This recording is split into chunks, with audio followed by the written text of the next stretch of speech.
Píndaro the Complete Odes. Translated by Anthony Verity. The Complete Odes. Olympians. Olympian 1.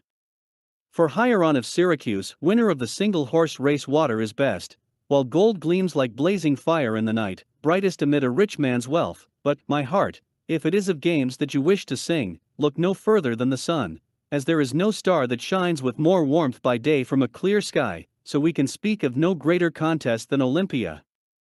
From here come fame-giving hymns, which wrap themselves around the minds of poets who have come to the rich and blessed hearth of Hieron to sing aloud of the son of Cronus. Hieron holds the scepter of justice in sheep-rich Sicily, where he chooses for himself the finest fruits of every kind of excellence.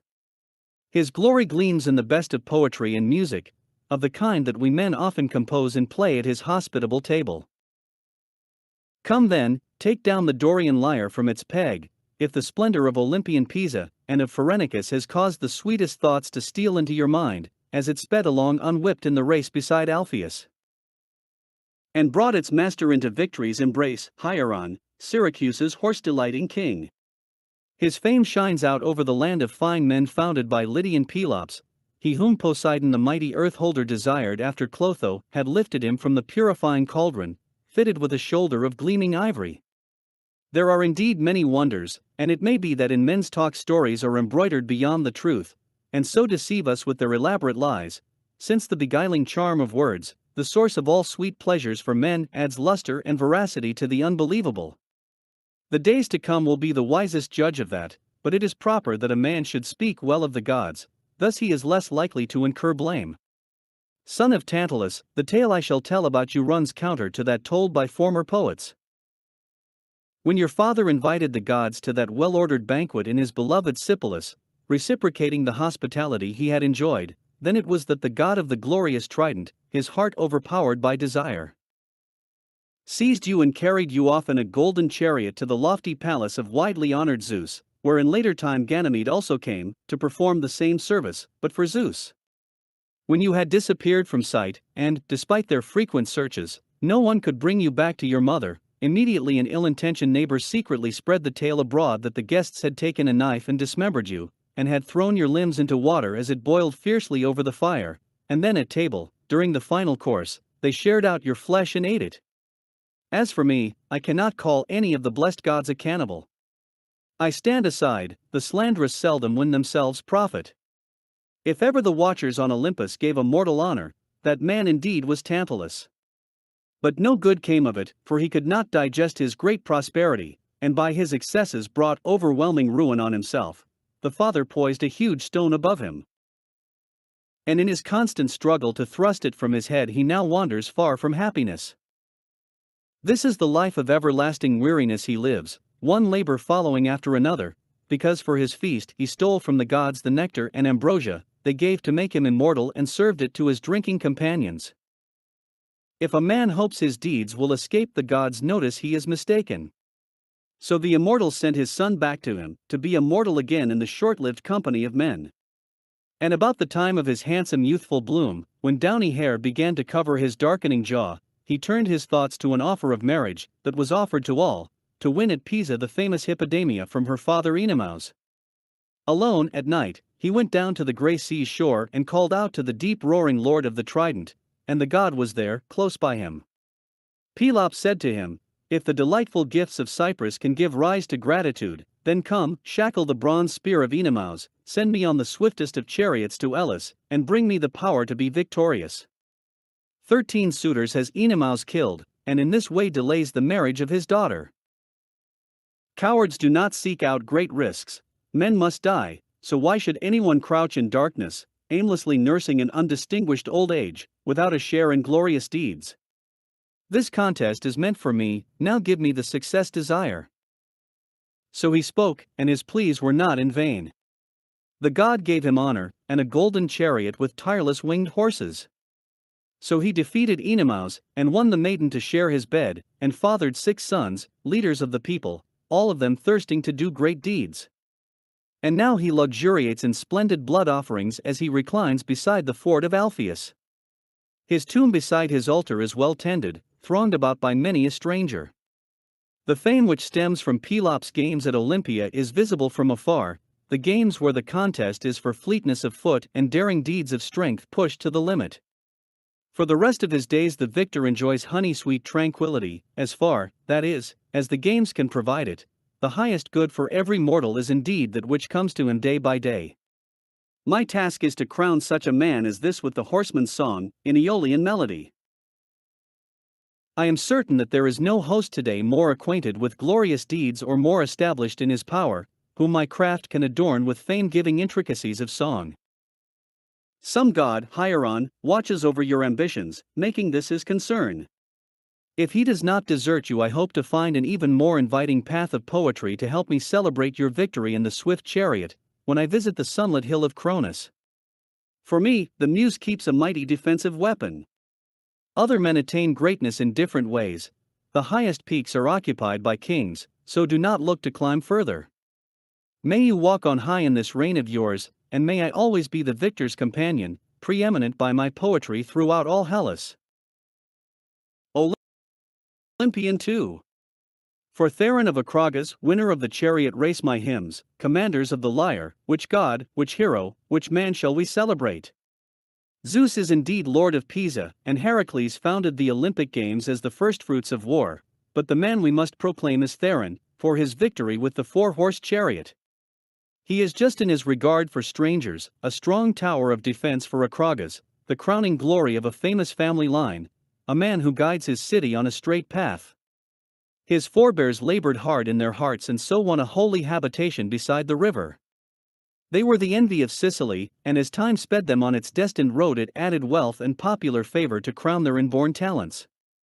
Son of Cronus and Rhea, you who rule over your home on Olympus, and over this greatest of games and Alpheus stream, be warmed by my songs, and in your kindness preserve their native land for generations to come.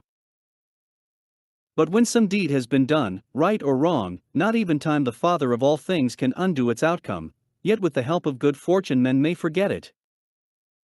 Grief dies when confronted by noble joys, and its enduring bitterness is beaten down when fortune sent from a god lifts a man to prosperity's heights. This saying fits the royal-throned daughters of Cadmus, whose sufferings were great, yet even so, heavy sorrow sinks back in the face of mightier blessings.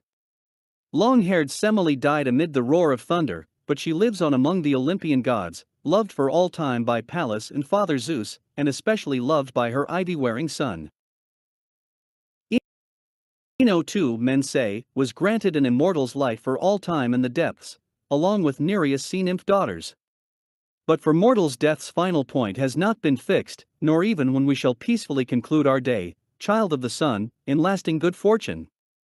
Streams of pleasure and pain flood over men at different times, and so it is that fate, which controls the benevolent destiny that this family has enjoyed, can bring some suffering even into their heaven-sent prosperity, which in time to come may be reversed, from the time when Laius' son met his father and, as had been foretold, killed him, so fulfilling the oracle delivered long before at Pytho.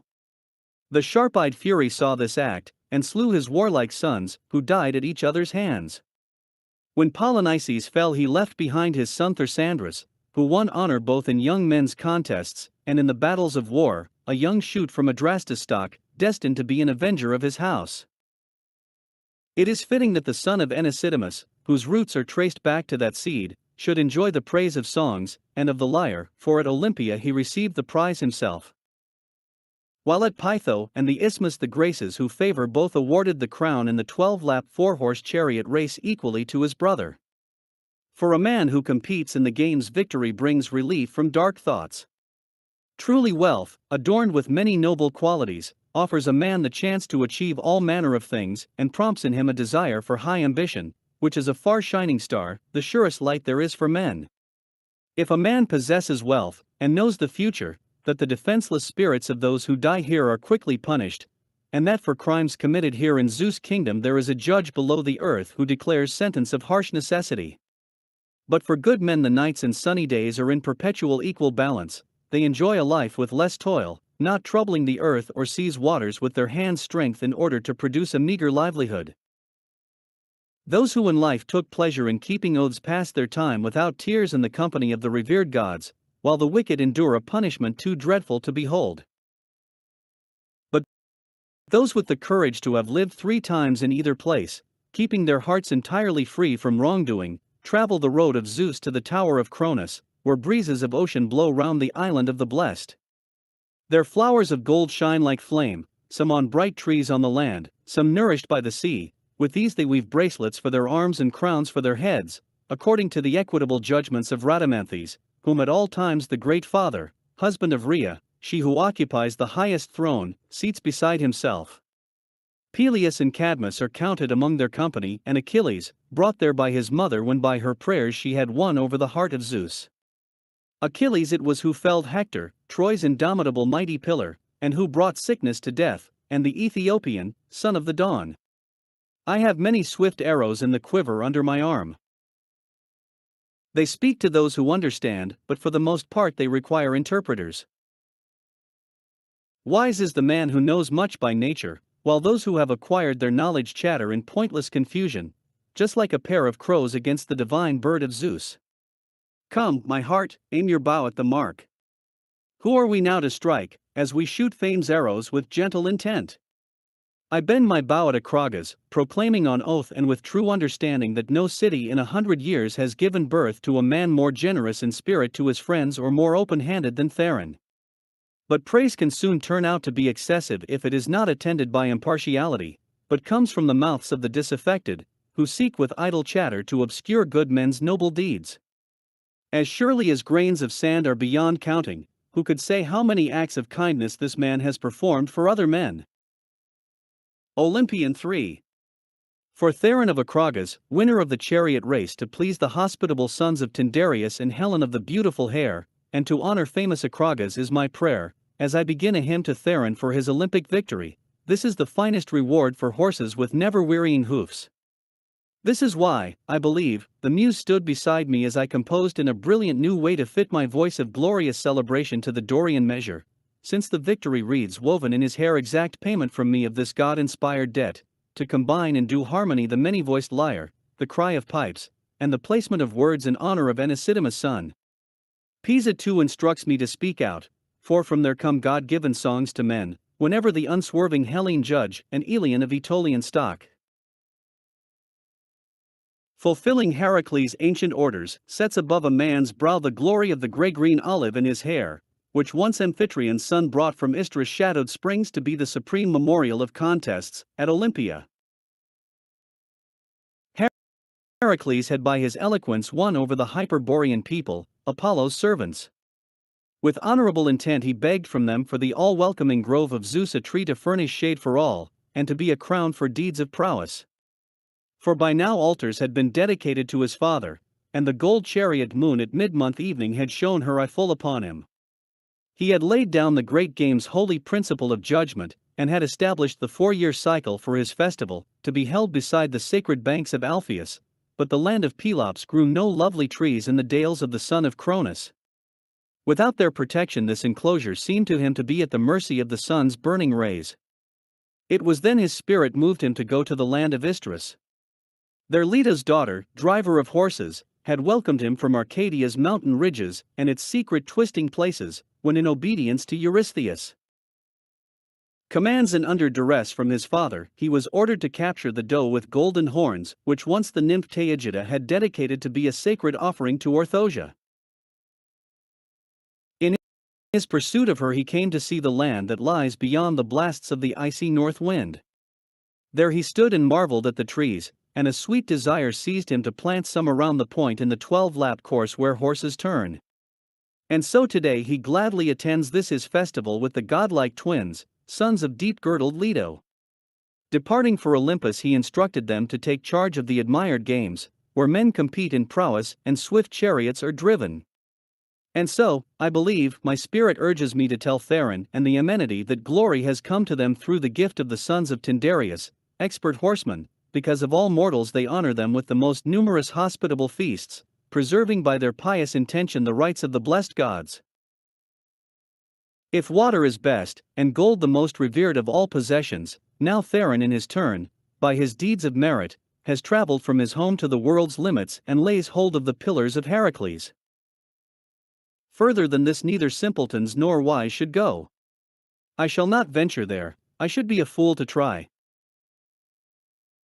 Olympian 4.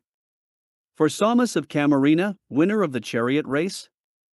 Supreme charioteer of the tireless-footed thunder, Zeus, you I invoke, because your seasons, circling to the sound of the many-voiced lyre, have sent me to be a witness at the greatest games. When friends achieve success, men forthwith feel joy at the welcome news. Come, son of Cronus, you who reign over Aetna, wind-swept cap of powerful hundred-headed Typho's prison, receive this Olympic victor and, to please the graces, welcome this reveling procession, a longest shining light on noble deeds of mighty strength. It comes in honor of the chariot of Psalmus, who is crowned at Pisa with a garland of olive, and makes haste to bring glory to Camarina. May the god listen kindly to his prayers in time to come, for I praise him as a diligent rearer of horses, a man who delights in offering hospitality to all, and whose candid manner inclines him towards concord, the friend of cities. I shall not stain my tale with a lie, the true test of men is endurance to the end.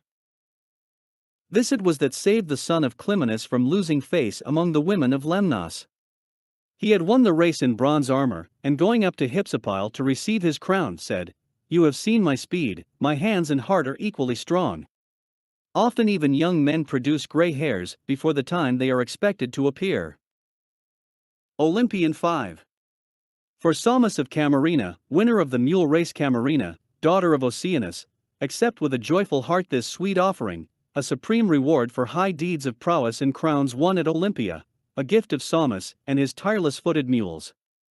He has glorified your city, nurse of people, and has honored the 6 double altars at the gods' greatest festival with ox sacrifices and, in the strenuous 5-day games, with races of chariots, mules, and the single horse.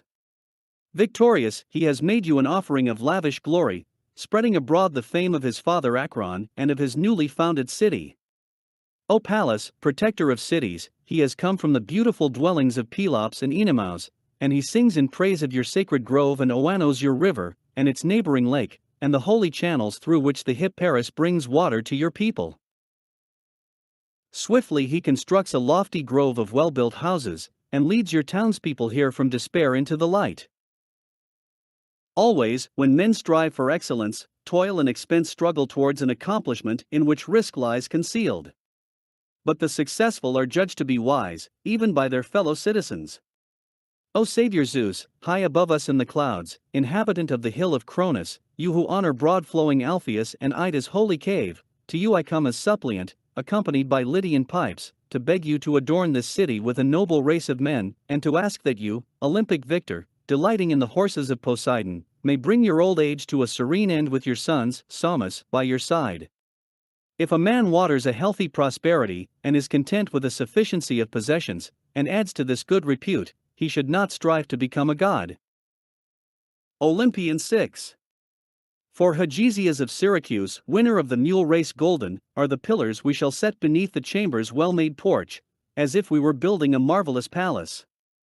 When a work is begun, its outward face must be made to gleam afar, and if a man should be victorious at Olympia, and is a steward of the prophetic altar of Zeus at Pisa, and moreover a joint founder of famous Syracuse, how could such a man escape a celebratorium, if he chances to live among townsmen who do not stint their tribute of pleasing songs? Let Sostratus' son know that this is the sandal to which the heavenly powers have fitted his foot. Success without labor is not honored among men, either on land or in hollow ships, but if noble deeds are accomplished through toil many people remember them. Men are ready to praise you, Hegesias, as once Adrastus justly spoke out in praise of Amphiaraus, son of Echels, when the earth swallowed him and his shining horses. Later, when the corpses had been burnt on their 7 pyres, Telos' son spoke in Thebes as follows: I grieve for the loss of my armies, I, a man skilled as a seer and also as a spear fighter.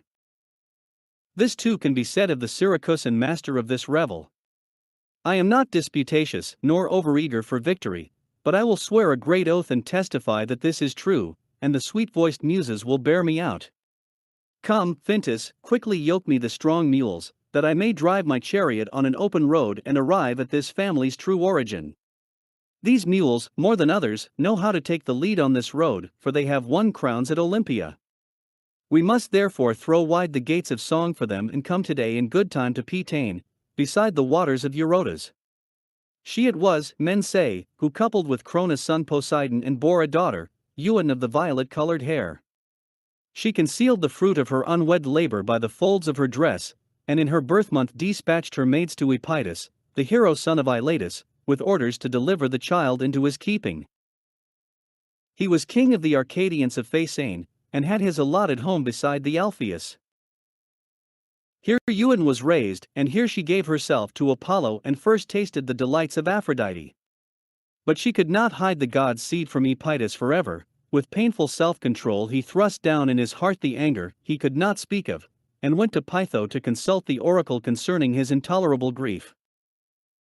Meanwhile she had laid aside her purple belt and silver jug, and in a dark copse began the birth of a son with the spirit of a god. To help her, the golden-haired god sent the Fates and Eileithyia, giver of gentle counsel. Without delay, in joyful birth pangs Iamus issued from her womb into the light. In her distress she left him there on the ground, but by the god's designs 2 grey-eyed snakes nurtured him, feeding him on the blameless venom of bees. When the king had driven back from rocky Pytho he questioned everyone in the house about the boy Euan had borne, because, he said, his father was Phoebus, and he would surpass all mortals as a seer for mankind, and his posterity would never fail. This much he revealed, but they claimed that though the boy was 5 days old they had neither seen nor heard of him. And in truth he had been hidden on a bed of rushes under a great bush, his tender body suffused with the gold and purple radiance of violets.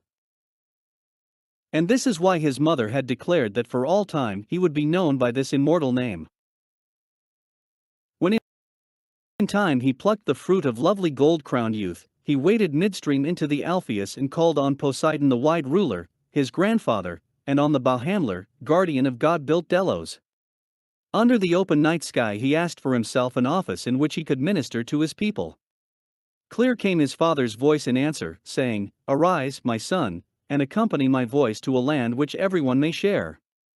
So they came to the steep rock of lofty Cronus' son, and there he gave him a double treasure of prophecy, first, to hear the voice that could not lie, and later, after the coming of bold Heracles, a revered shoot from the stock of the Alcidae, and his institution of a festival, thronged by men, for his father, the great foundation of the games, he told him to set up an oracle at the very top of Zeus' altar.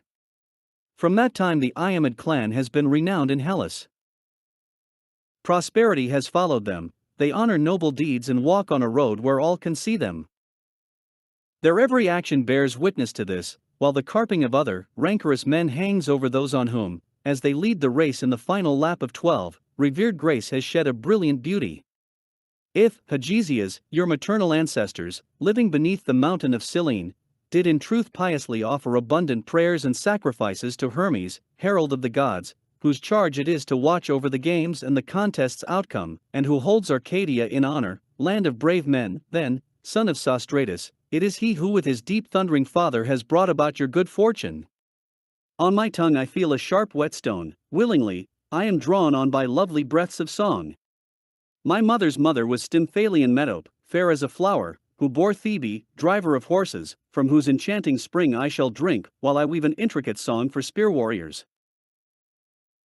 Now, Aeneas, exhort your companions first to proclaim Hera Parthenia, and then to see if my truthful words can deflect that ancient jibe, Boeotian pig, for you are an upright envoy. A message stick of the fair-haired muses, a sweet mixing bowl of loud echoing songs. Tell them to remember Syracuse and Ortygia, where Hieron rules with untainted scepter and straight counsels, honoring crimson-footed Demeter and keeping the festival of her daughter of the white horses, and the feast of mighty Zeus on Aetna. Hieron is known to sweet-voiced lyres and songs. May passing time not shatter his prosperity, but may he with gracious affection welcome Hegesia's revel as it returns, home from home, leaving Stymphalus' walls, mother city of Arcadia rich in flocks. On a stormy night it is wise to drop 2 anchors from a swift ship. May some friendly god grant a glorious destiny to both. Lord, master of the sea, husband of Amphitrite of the gold spindle, grant them a straight passage, free from trouble, and swell to fruition the pleasing flower of my songs. Olympian 7. For Diagoras of Rhodes, winner in the boxing is when a man takes a cup in his wealthy hand, foaming inside with the dew of the vine, and offers it to his young son-in-law, a cup which is the golden crown of his possessions, and toasts his exchange of homes, from one to another, both to mark the feast, and to honor his new kin, and thus makes him envied in his friends' eyes because of his marriage, a well-matched meeting of minds. So in sending to prize winners in the games a stream of nectar, gift of the muses and sweet fruit of my mind, I propitiate them, victors at Olympia and Delphi. Happy is the man embraced by good report. The charm of poetry, often set to the sound of the sweet-toned lyre and the many-voiced pipe, gives vigor to life, and looks kindly now on one and now on another. And so to the accompaniment of both these instruments I have come ashore with Diagoras, singing of Rhodes, his island home, child of Aphrodite and bride of Helios, to praise this giant of a man, a straight fighter, who has won a crown for boxing by Alpheus River and at Castalia, and also to celebrate his father Damagetus, friend of justice. Their home is an island of 3 cities, close to a cape of broad Asia, set among Argive spearfighters. My hope is to make known a true account, starting from Tlepolemus, of their shared origin with the powerful race of Heracles. On Tlepolemus' side they claim descent from Zeus, and on their mother's from Amintor, father of Astydameia. Over men's minds hang countless errors. It is impossible to discover what best can happen to man, both now and at the end. To illustrate, Tlepolemus, this land's founder, once at Tiryns struck Alcmene's bastard brother Lysimnius with a staff of hard olive, as he left Medea's chamber, and killed him in a fit of anger. Even a wise man can be led astray by derangement of the mind. So Tlepolemus went to consult the god, and the golden-haired one spoke from his fragrant shrine, telling him to sail from Lerna's shore straight to an island pasture,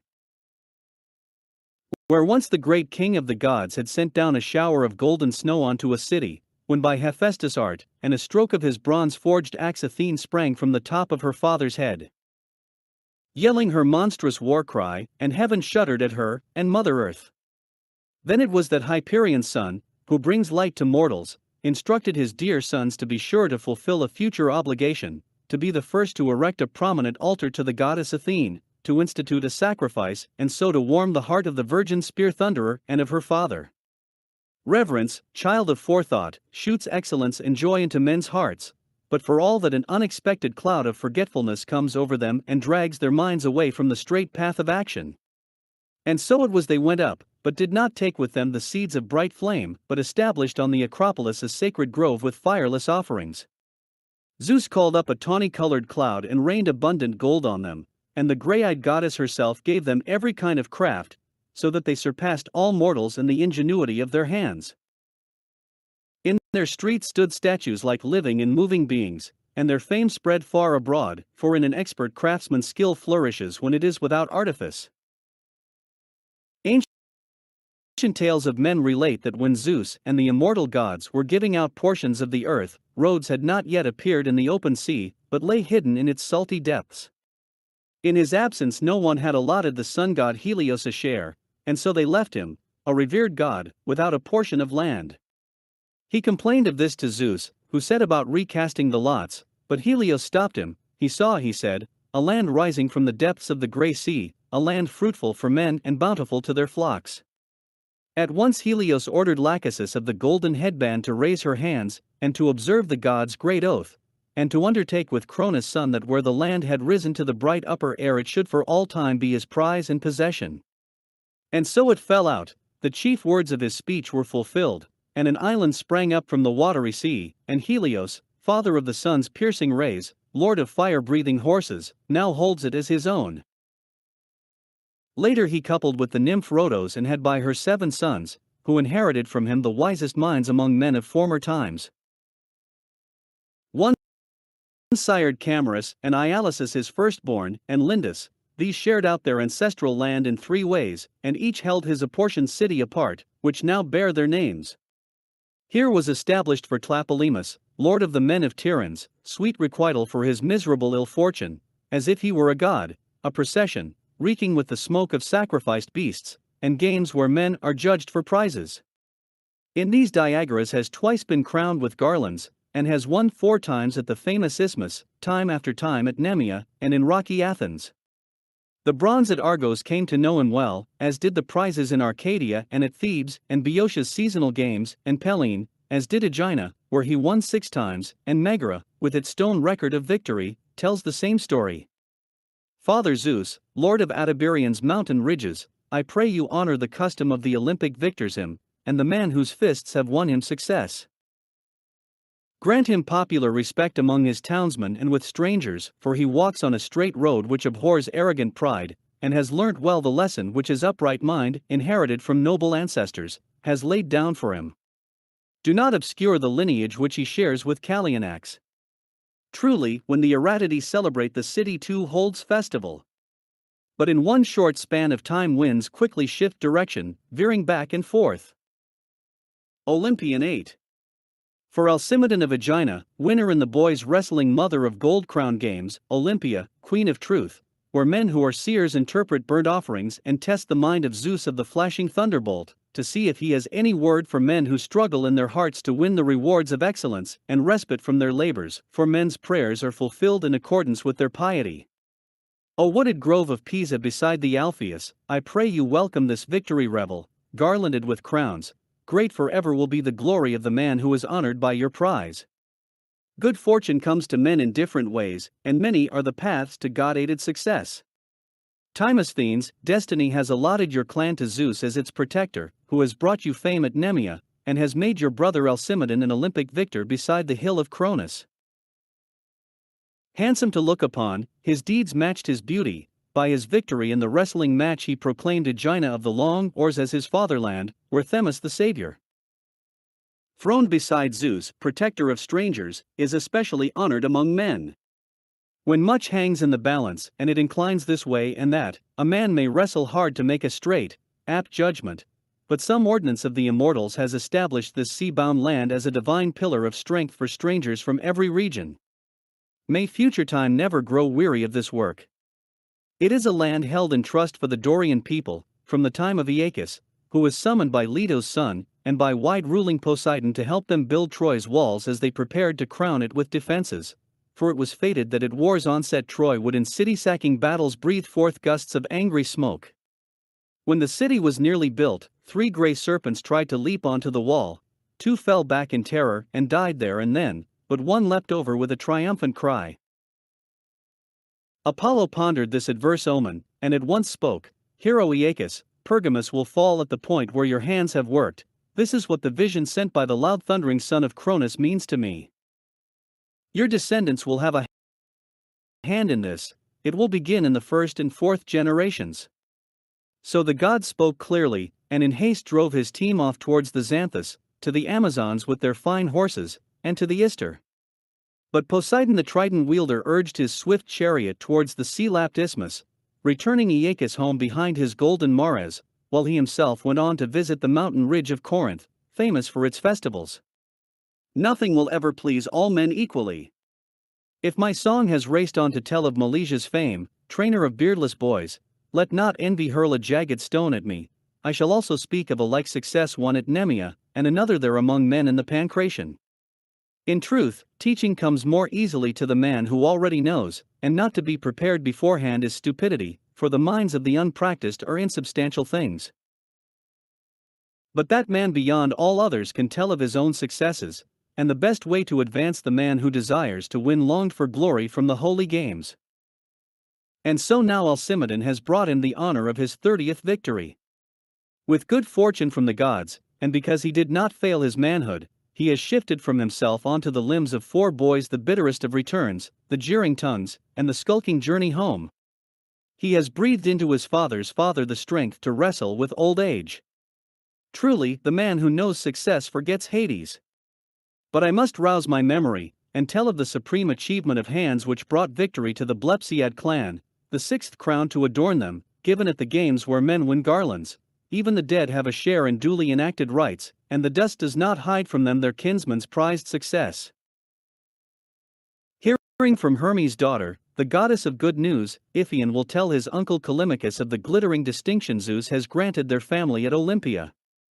May Zeus be glad to heap glory upon glory for them, and shield them from painful disease. I pray he will not allot them a doubtful share of good things, but will grant them a trouble-free life, and cause them and their city to grow to greatness. Olympian 9. For Fr. of Opus, winner in the wrestling Archilochus song, the loud high triple hymn of victory, chanted at Olympia, was good enough to conduct Fr. past Cronus Hill, when he reveled in triumph with his close companions. But scatter now from the Muses far shooting bow a shower of arrows towards Zeus of the crimson lightning and towards the holy hill of Elis, which once the Lydian hero Pelops won as Hippodamia's splendid dowry. Shoot too a sweet feathered shaft towards Pytho. Your words will not fall to the ground when you make the lyre vibrate in honor of the wrestling skill of a man from famous Opus, as you praise the city and her son. For fate has allotted Opus to Themis and to her renowned daughter Eunomia, preserver of cities, and it thrives on the strength of its people's deeds by your waters, Castalia, and by the streams of Alpheus. And so the finest of crowns won in that place glorify the Locrians' mother city, famed for its beautiful trees. As for me, when I shed luster on that dear city with my blazing songs, faster than a thoroughbred horse or a winged ship I shall spread this news far and wide, if only by some fortune-driven skill I can cultivate choice flowers in the garden of the graces. It is they who allot pleasures, but only by divine agency do men become noble and wise. How else could Heracles have shaken his club against Poseidon's trident when the god stood before Pylus and pressed him hard? Or when Phoebus with his silver bow fought him and pressed him equally hard? Nor did Hades hold back from brandishing his staff at him, the staff with which he escorts the mortal bodies of the dead to his hollow streets below. But, my mouth, fling this story from me, for to speak ill of the gods is a depraved art, and loud untimely boasting sounds in harmony with madness. Do not babble of such things, keep war and fighting completely separate from the immortal gods. Rather lend your tongue to Protogene's city, where by a decree of Zeus of the flashing thunderbolt Pyrrha and Deucalion came down from Parnassus, and built their first home, and without intercourse created a single race from stones. And therefore they are called a people. Awake for them a clear-sounding path of poetry. Praise wine that is old, but for songs pick flowers that are new.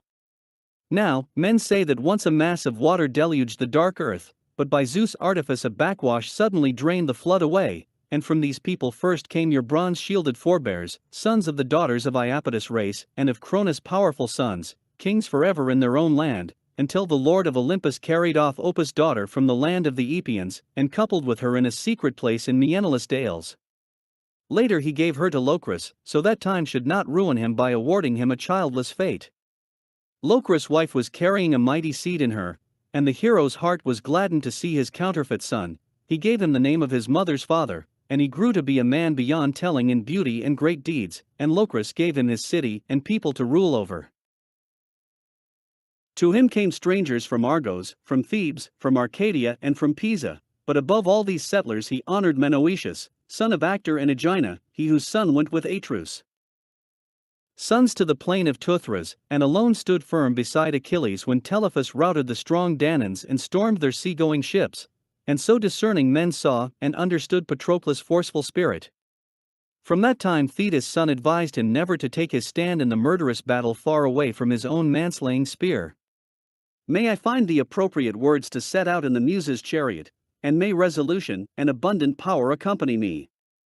Impelled by his success and by the ties of guest friendship, I came to honor Lampромachus' Isthmian crown, when on the same day both men were victorious. Later, there were 2 more joyful occasions for him at the gates of Corinth, and others for Epharmastus in the valley of Nemea. At Argos he won glory among men, and at Athens as a boy, and what a contest he endured at Marathon, where, deprived of the chance to challenge beardless boys, he competed with older men for silver cups. Without falling himself he threw men by nimble shifting feints, and left through the ring of spectators to noisy shouts, young and handsome, and the winner of handsome victories. And again, he won admiration among the people of Parasia at the festival for Lycaean Zeus, and also at Pellana where he won a warm antidote to cold winds. Iola's tomb and coastal Eleusis are true witnesses of his glorious deeds. Natural talents are the best in every way. Many have taken lessons in prowess, trying their utmost to achieve distinction, but without a god's help every achievement is best passed over in silence. Some roads reach further than others, and no single regime will develop us all. All skills lie on a steep path, but when you give him this prize, raise a loud and confident shout that this man was with divine help born with quick hands and agile legs, and with courage in his eyes. At your feast, Ajax son of Ilius, he has set on your altar a victor's crown. Olympian 10. For Hagesidimus of Western Locri, winner in the boys' boxing, read me the name of the Olympic victor, Archestratus' son, where it is written in my mind, for I owe him a sweet song, and have forgotten it. Come, Muse, and you too, Truth, daughter of Zeus, and with an amending hand keep me from the charge of breaking my word and wronging a friend. For the future has caught up with me from afar, and shamed me for my deep indebtedness. But payment with interest can free me from the sharpness of that reproach, as a rolling wave washes a tumbling pebble down the beach, so I shall fulfill our contract and win a favor between friends. Strict integrity rules the city of the Western Locrians, and they pay heed to Calliope and brazen Ares. Even all-powerful Heracles was beaten back in battle with sickness. So now let Hagesidimus, boxing victor at the Olympic Games, give thanks to Ilus, as Patroclus did to Achilles. If a man is born for success, another may with the gods' help sharpen his edge and drive him towards prodigious feats of glory, and without exertion few have one joy, which is a radiance in men's lives beyond all deeds. The ordinances of Zeus have roused me to sing of that special competition with its 6 altars which Heracles once established beside the ancient tomb of Pelops. He had killed Tyatus, Poseidon's handsome son, and Eurytus too, to compel payment from Augeas for the menial service he did him, willingly done, though Augeas was reluctant to pay him. In a copse below Cleone he lay in wait for them, and on the road he slew these haughty Moliones, because before this they had crushed his Tyrinthian army, while it lay encamped in the dales of Elis. And indeed soon afterwards the Epean king, betrayer of guests, saw his rich homeland subside under pitiless fire and blows of iron into a deep trough of calamity. Conflict with those who are stronger cannot be avoided. So Augeas too at the end through his folly fell into captivity, and could not escape a sheer descent into death. Then Zeus' mighty son gathered his whole army, and all its plunder at Pisa, and there measured out a sacred enclosure in honor of his great father. He fenced the Altus round and marked it off in an open space, designated the plain around as a resting place for meals, and honored the Alpheus along with the 12 chief gods. He gave the hill of Cronus its name, for before that time, when Oenomaus was king, it had had no name, but was covered deep in snow. At this firstborn ceremony the Fates too stood close by, as did Time, the only arbiter of absolute truth. Time as it travels onward has clearly revealed how Heracles divided up the spoils of war and made an offering of the choicest portion, and how he then founded the 4-year festival with the first Olympiad and its victorious triumphs. Who then won the first fresh crown with hands, feet or chariot, planting glory in the games in his thoughts and winning it by his deeds? Lysimnius' son Aeneas ran best in the straight stretch of the Stadian race, he who had come from Medea, at the head of his army. In the wrestling, Achemus brought glory to Tegea. Doricles, whose city was Tiryns, won the boxing prize, and in the 4-horsed chariot race Samus of Mantinia. Halorotheus' son Phraster hit the mark with his javelin, while Nicias whirled the stone in his hand and threw it beyond all others. A great shout burst forth from the crowd, and the lovely light of the moon's fair face made the evening bright. The whole precinct rang with hymns of praise, sung at the joyful feast. So, following this ancient example, we shall in turn sing a song that takes its name from proud victory, extolling the thunder and fiery bolt of Zeus, the noise awakener, the blazing lightning that accompanies every triumph. Seductive melodies will respond to the pipe's reed, songs which have at last come to light by famous Dirce. But just as the heart of a man, now far from youth, is warmed with love for the longed-for son his wife has borne him, for when wealth passes into the charge of a stranger, a man from abroad, it torments a dying man, so, Hagesidimus, a man who has done noble deeds and reached the house of Hades without a song to praise him has wasted his breath and won but little pleasure from his toil. But on you the sweet-toned lyre and tuneful pipe are shedding fame, and the Pyrean daughters of Zeus spread your glory far afield. And I have eagerly added my support to the famous people of Locri, showering their city of fine men with honey. I have sung the praises of Archestratus' handsome son, whom I saw victorious by the strength of his hands on that day near Olympia's altar, beautiful to look upon, and endued with that youthfulness which once, through the help of the Cyprus-born goddess, saved Ganymede from pitiless death. Olympian 11. For Hagesidimus of Western Lockery, winner in the boys' boxing, there is a time when men's greatest need is for winds, and another for the waters of heaven, rainy children of the clouds. But if a man wins success by his own efforts, then honey-sweet songs are a prelude to later words of praise, and a sure pledge of great achievements to come. For Olympic victors, such praise is stored up beyond the reach of envy. My tongue wishes to shepherd this praise, but it is only through a God's agency that a man's poetic skill grows to fruition. Hagesidimus, son of Archestratus, you should know that to extol your boxing victory, I shall add a sweet-voiced adornment to your crown of gold and olive, and thus honor the people of Western Lockery. Muses, join in their triumphal revels. I promise it will be no inhospitable folk, nor people unacquainted with beauty that you will meet, but men highly skilled in poetry, and fine spearmen too. Truly, neither the ruddy fox nor the loud roaring lion can change its inborn nature. Olympian 12. For Ergotiles of Himera, winner in the long-distance race, saved your fortune, daughter of Zeus the deliverer, I pray to you, watch over Himera and keep its strength secure. For it is you who guide swift ships on the open sea, and on land order tumultuous battles, and counsel-giving assemblies. But men's hopes are tossed up and down as they voyage through waves of empty lies. No man on earth has yet found out from the gods a sure token of things to come. Man's perception is blinded as to the future. Many things fall out for men in ways they do not expect. Sometimes their hoped-for pleasure is thwarted, sometimes, when they have encountered storms of pain, their grief changes in a moment to profound joy. Son of Philoner, the glory that your swift feet have brought you would have shed its leaves ingloriously, like a cock that fights only in its native yard, had not factional strife robbed you of Knossos, your homeland. But, Ergotiles, now you have been crowned at Olympia, once too at the Isthmus and twice at Pytho, you bring fame to the nymphs' warm springs and live in a land that is now your own. Olympian 13. For Xenophon of Corinth, winner of the short sprint race, and the pentathlon, praising the house that is 3 times victor at Olympia, one kindly to its townsmen and hospitable to strangers, will lead me to learn of prosperous Corinth, gateway to Poseidon's Isthmus, city of brilliant young men. There live good order and her sister justice, a secure foundation for cities and peace, nurtured with them, dispenser of wealth for men, golden daughters of Themis of good counsel, eager to protect the city from insolence, loose-mouthed mother of excess. I have good things to tell, and an honest confidence impels my tongue to speak. Inborn character cannot be concealed. To you, sons of Aeltes, the many-flowered seasons have often granted victory's glory. When, at the peak of your achievements, you triumphed at the sacred games, often they have put ancient expertise into your men's hearts.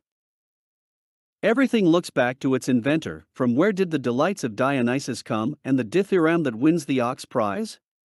Who added the guiding bit to the harness of horses? Who set the twin kings of birds on the temples of the gods? Among this people the sweet-voiced muse thrives, and Ares in its young men's death-dealing spears.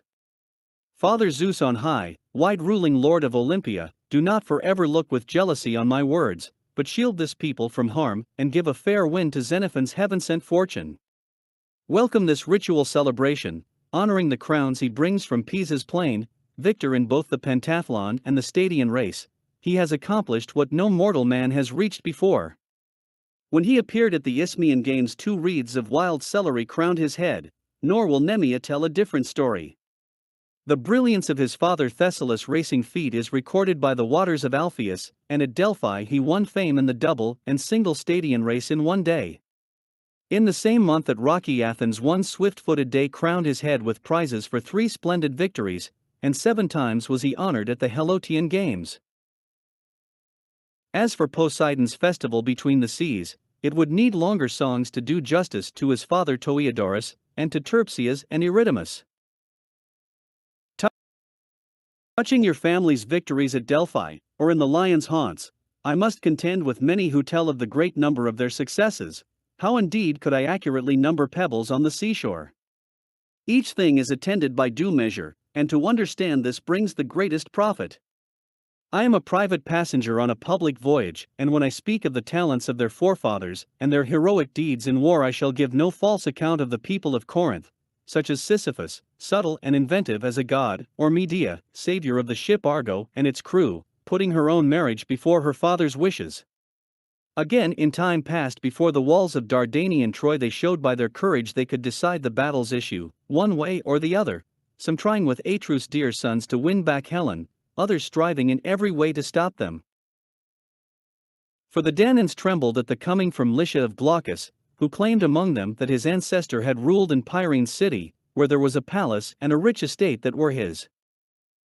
He it was who, in his desire to harness Pegasus, the snaky Gorgon's son, suffered much near the spring, at least until the maiden goddess Pallas brought to him a bit with its golden headstall, and his dream at once turned to waking vision. She said, "Are you asleep, prince of Aeolus' race? Come, take this charmer of horses, sacrifice a white bull to your father the horse-tamer, and show it to him." So it seemed to him that the maiden of the dark Aegis had spoken to him as he slept. He sprang to his feet and seized the marvelous bit that lay beside him, and joyfully sought out the seer of the place, Coeranus' son, and explained all that had happened in the dream, how he had slept all night on the goddess's altar as she had instructed, and how the daughter of Zeus the thunderbolt hurler had herself given him the spirit-taming gold. The seer told him to obey the dream as fast as he could. He should sacrifice a strong-footed beast to the wide-ruling earth-holder, and then at once set up an altar to Athene, goddess of horses. Even things beyond oath and hope are easily fulfilled by the god's power.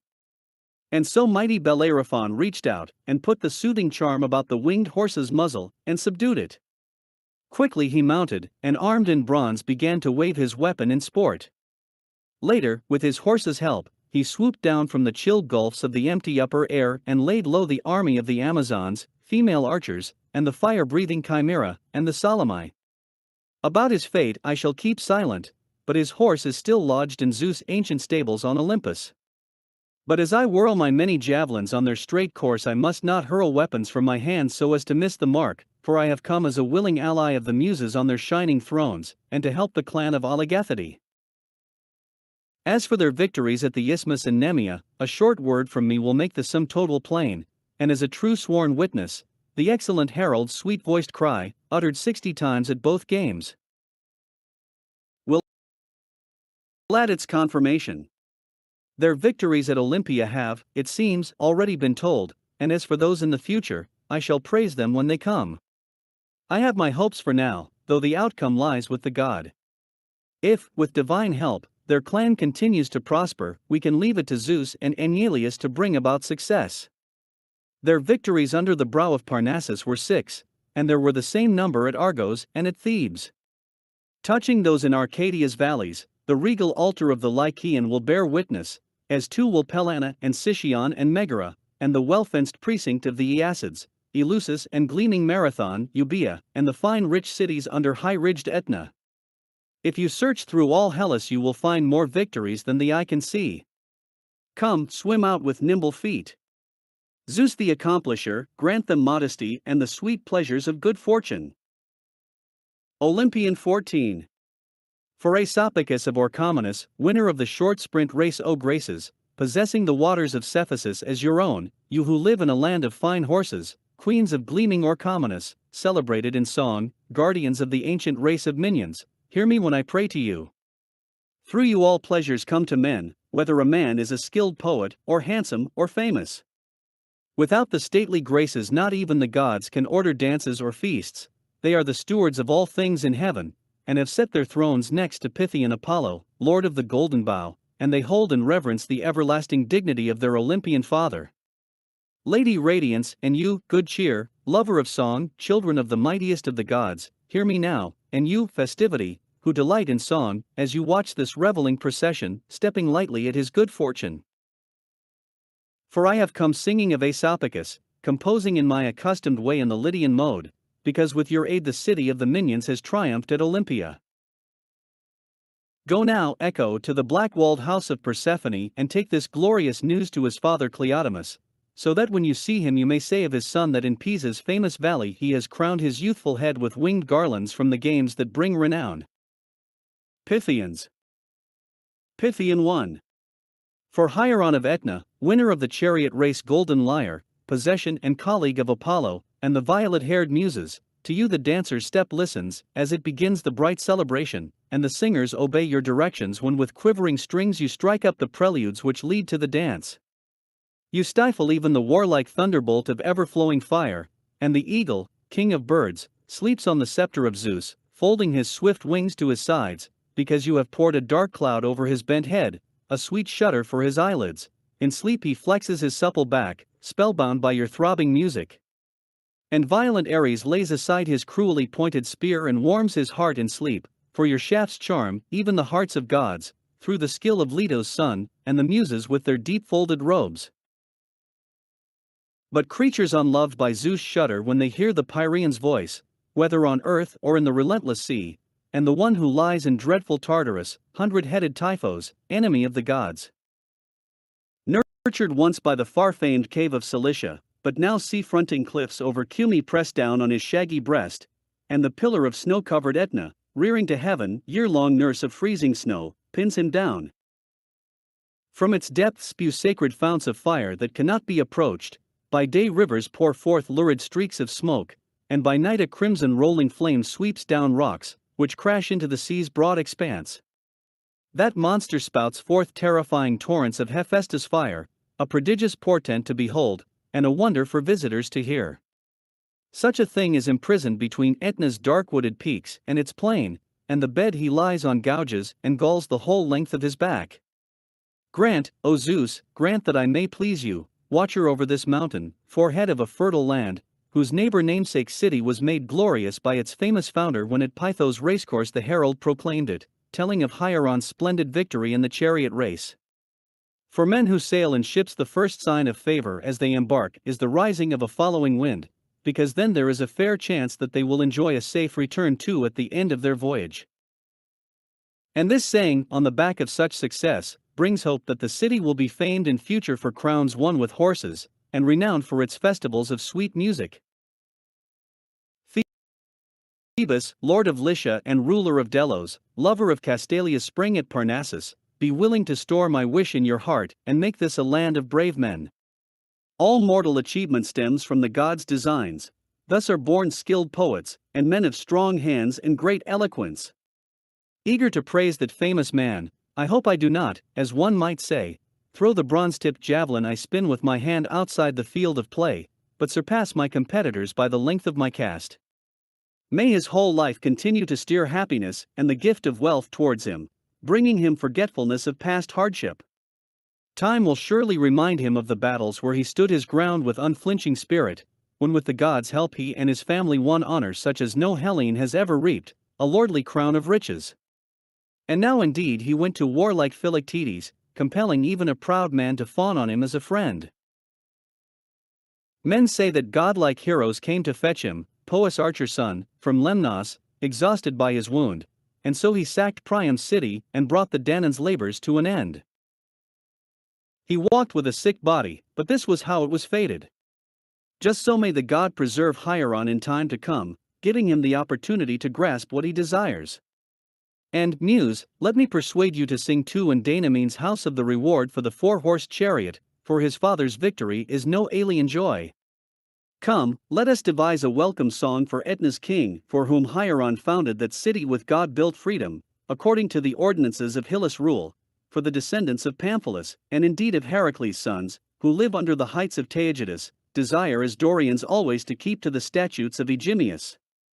They came down from Pindus and occupied Amyclae in prosperity, and were renowned neighbors to the Tyndarids of the white horses, and the fame of their spears increased. Zeus, accomplisher, grant that such a destiny may always hold good for Etna's citizens and kings beside the waters of Amina's, a true record on the lips of men. For if you help him, a ruler who advises his son well may by honoring his people turn them towards harmonious peace. I pray you, son of Cronus, grant that the war cry of Phoenicians and Etruscans may stay at home, now that they have seen their insolent violence bring lamentation on their fleet for what it endured at Cumae, crushed by the Syracusan commander, who hurled their finest men from their swift ships into the sea, and rescued Greece from harsh slavery. From Salamis I shall earn the Athenians thanks as payment, and in Sparta for my tale of the battles before Scythiaron, where the Medes who shoot with curved bows were overcome. But by the well-watered bank of Himera my reward shall be for the song I have made for Danamene's sons, which they earned by their courage when their enemies were overthrown. If you should speak in keeping with the occasion, plaiting the threads of many matters into a brief whole, men will find less fault with you, for wearisome excess blunts the edge of keen expectancy. And in their secret hearts men are especially oppressed when they hear praise of other citizens. Nevertheless, since it is better to be envied than pitied, do not deviate from your noble course. Steer your people with the rudder of justice, and forge your tongue on the anvil of truth. You know that even a trivial word can carry great influence, if it leaps like a spark from your mouth. You hold great wealth in trust, and there are many men to bear reliable witness to your acts, for good or ill. Retain the full vigor of your spirits, and if it pleases you to hear that men always speak well of you, do not grow weary of spending, but like a steersman let your sail out to catch the wind. My friend, do not be taken in by unworthy use of wealth, for the award of posthumous fame is the only testimony that storytellers and poets can give to the lives of the dead. Croesus' generous virtues do not fade, but he who burnt men in his brazen bull, Phalaris, is dogged by an evil report throughout the world, and no liars in men's halls welcome him to the soft embrace of boys' voices. Success is the best prize, and the next best destiny is a good reputation, but the man who lights on both and holds them fast wins the highest crown. Pythian 2.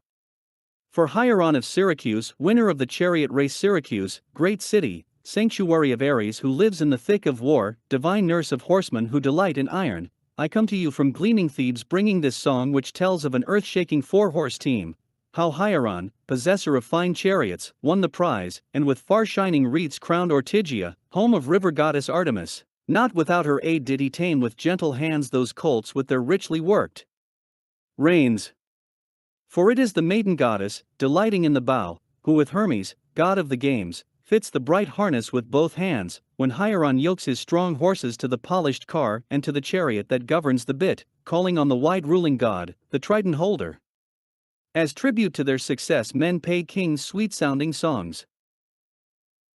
Often the men of Cyprus sing of Cinyras, whom golden-haired Apollo gladly befriended, and who was Aphrodite's favorite priest, for reciprocal favor is paid in return for deeds of friendship.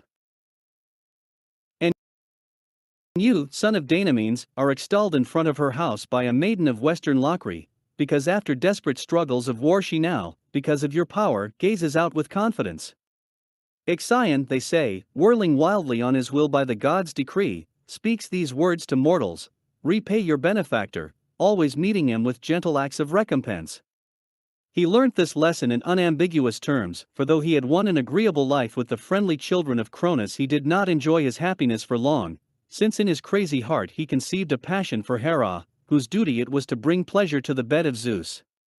Insolence drove him into presumptuous folly, and he quickly suffered his deserts, earning exquisite torment for himself. Two crimes brought punishment on this hero. He was the first to pollute mortals with the taint of kindred bloodshed, not without cunning, and once in the recesses of her great bedchamber he made an attempt to rape the wife of Zeus. One must always gauge everything by one's own station. Illicit sexual passions hurl men into utter ruin, and they also proved his undoing, for, ignorant man, he pursued a lovely deception and coupled with a cloud, which mimicked the shape of heaven's supreme goddess, the daughter of Cronus. Zeus' ingenuity contrived this as a trap for him, a beautiful misfortune. And so he earned his own ruin, bound to the four-spoked wheel. Caught in inescapable bonds, he was given a message that touches us all. That singular mother bore him a singular monstrous son without the graces' favor, one not honored among men or in the gods' society. She raised it and called it Centaurus, and it mated with Mares of Magnesia in the foothills of Pelion, from which sprang a remarkable brood, resembling both its parents, the mother's parts below, and the father's above. A god accomplishes his every plan as he intends, a god, who can outstrip even the winged eagle and overtake the dolphin of the sea, who forces many a haughty mortal to yield while giving others eternal glory. I must avoid the violent bite of slander, In times long gone I have seen the censorious Archilochus often suffering because he fattened himself on harsh words of hatred. Wealth allied to good fortune is the best destiny poetic wisdom can give. You clearly possess this, and can display it with a liberal spirit, ruler and master of many well-fortified streets, and of a numerous people. If anyone today says that another man of former times in Greece was superior to you in possessions and reputation, he is empty-minded and wrestles to no purpose. To proclaim your prowess, I shall board a flower-garlanded ship. In terrible wars youth is supported by boldness, and I say that there too you have acquired your boundless glory, on campaigns with horsemen and with foot soldiers. Your counsels, mature in your later years, allow me to praise you freely on every account. Farewell, this song is sent to you over the grey sea like Phoenician merchandise. As for the other, the song of Castor sung to Aeolian strings, look favorably upon it, the splendor of the seven-stringed lyre, as you meet it. You have learnt what kind of a person you are, now become that man. In the eyes of children, as we know, the ape is a handsome thing, always handsome, but Rhadamanthus prospers because fate has allotted him the excellent fruit of a sound mind, and in his heart he takes no pleasure in the kind of deceptions that always keep mortals company, through whisperers' artfulness. Spreaders of slander cause irresistible harm to both parties, for their natures are exactly those of foxes. But what real gain comes from this kind of trickery? None, for while the rest of the fisherman's gear does its work in the sea's depths, I am like a cork bobbing unsubmerged on its salt surface. A dishonest citizen cannot utter weighty words in good men's company, but such a man will fawn on everyone, weaving his webs of delusion. I wish no part in his audacity. Let me be a friend to my friend, but my enemy, since I am his enemy, I shall hunt down like a wolf, tracking him here and there on zigzag paths. In every polity the straight-speaking man is best, whether under a tyranny, or when the violent mob or the wise watch over it. One should not fight against the God, who now raises a man up and then again gives great glory to others. But not even this thought cheers the minds of the envious, who stretch the measuring line too tight, and so inflict a painful wound in their own heart before they can achieve what they have devised in their minds. It is best to accept the yoke on one's neck and bear it lightly. Truly, kicking against the goad makes for a slippery path. May it be my fate to enjoy the approval of good men, and to keep their company. Pythian 3. For Hieron of Syracuse, if it is right for my tongue to speak this communal prayer, I would wish that the now dead Chiron, son of Philyra and wide-ruling scion of Cronus son of Uranus, were still alive, and that he were still lord in Pelion's valleys, a wild untamed creature, but with a heart that loved men, just as he was when long ago he reared that gentle deviser of limb-healing relief from pain, Asclepius, the hero who protects men against every kind of disease. Before the time had come for her to give birth to him with the help of Eilithyia, attendant of mothers, the daughter of Phlegyas the horseman was brought low in her bedchamber by the golden arrows of Artemis, and went down to Hades' house by Apollo's devising. The anger of Zeus' children is no slight thing. Yet she in her mind's folly had rebuffed him, and had agreed without her father's knowledge to another marriage, though she had already lain with Phoebus of the unshorn hair, and was carrying the pure seed of the god.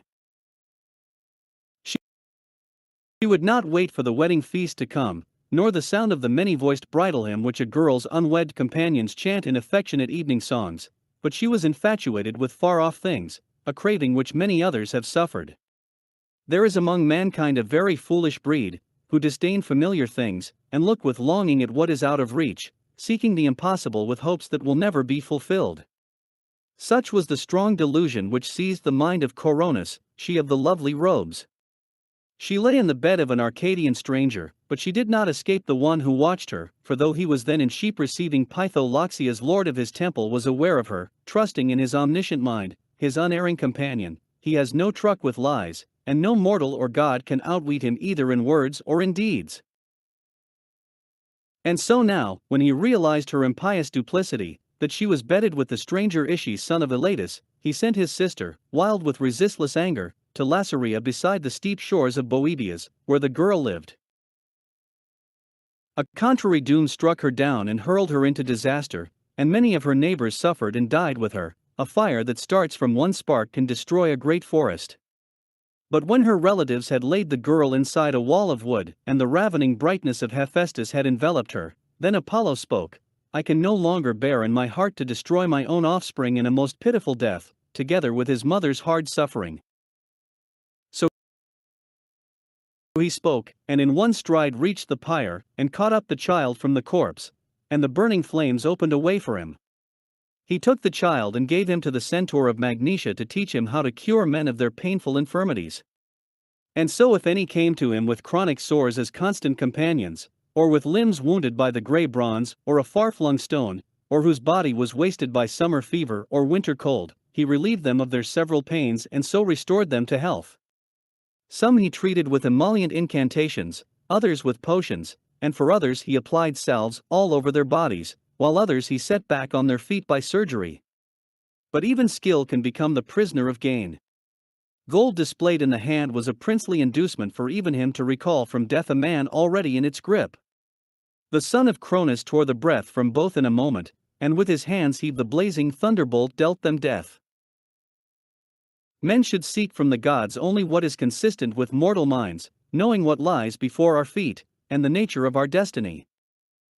Do not, my soul, long for an immortal life, but make the most of what you can realistically achieve. If sagacious Chiron were still living in his cave, and my sweet songs could somehow thrust a charm into his heart, then I would surely have persuaded him to grant us a healer of feverish diseases for mortals, one named as a son of Leto's child or of his father. And I would have come by ship, slicing through the Ionian Sea, to the spring of Arethusa to see my guest friend of Aetna, who governs the Syracusans as king, one gentle to his fellow citizens, open-handed to the good, and a remarkable father to strangers.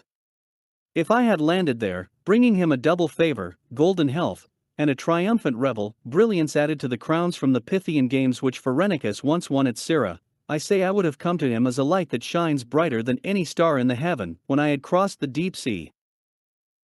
But I wish to pray to the mother, the revered goddess, to whom, with Pan, girls often sing before my door at night.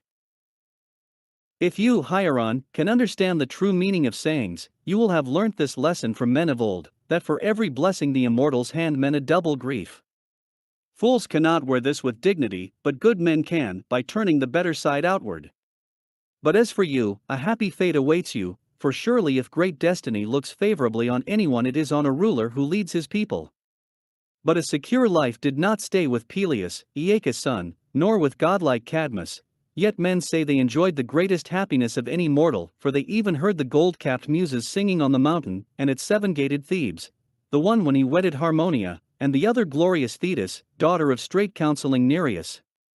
Moreover the gods feasted with both, and they saw the kingly sons of Cronus on their golden thrones, and received from them wedding gifts. By Zeus' favor they put their former hardships behind them, and lifted up their hearts with confidence. But things changed with time, and later the painful sharp sufferings of his 3 daughters deprived the one of part of his happiness, though Father Zeus did come to the desirable bed of white-armed thy one.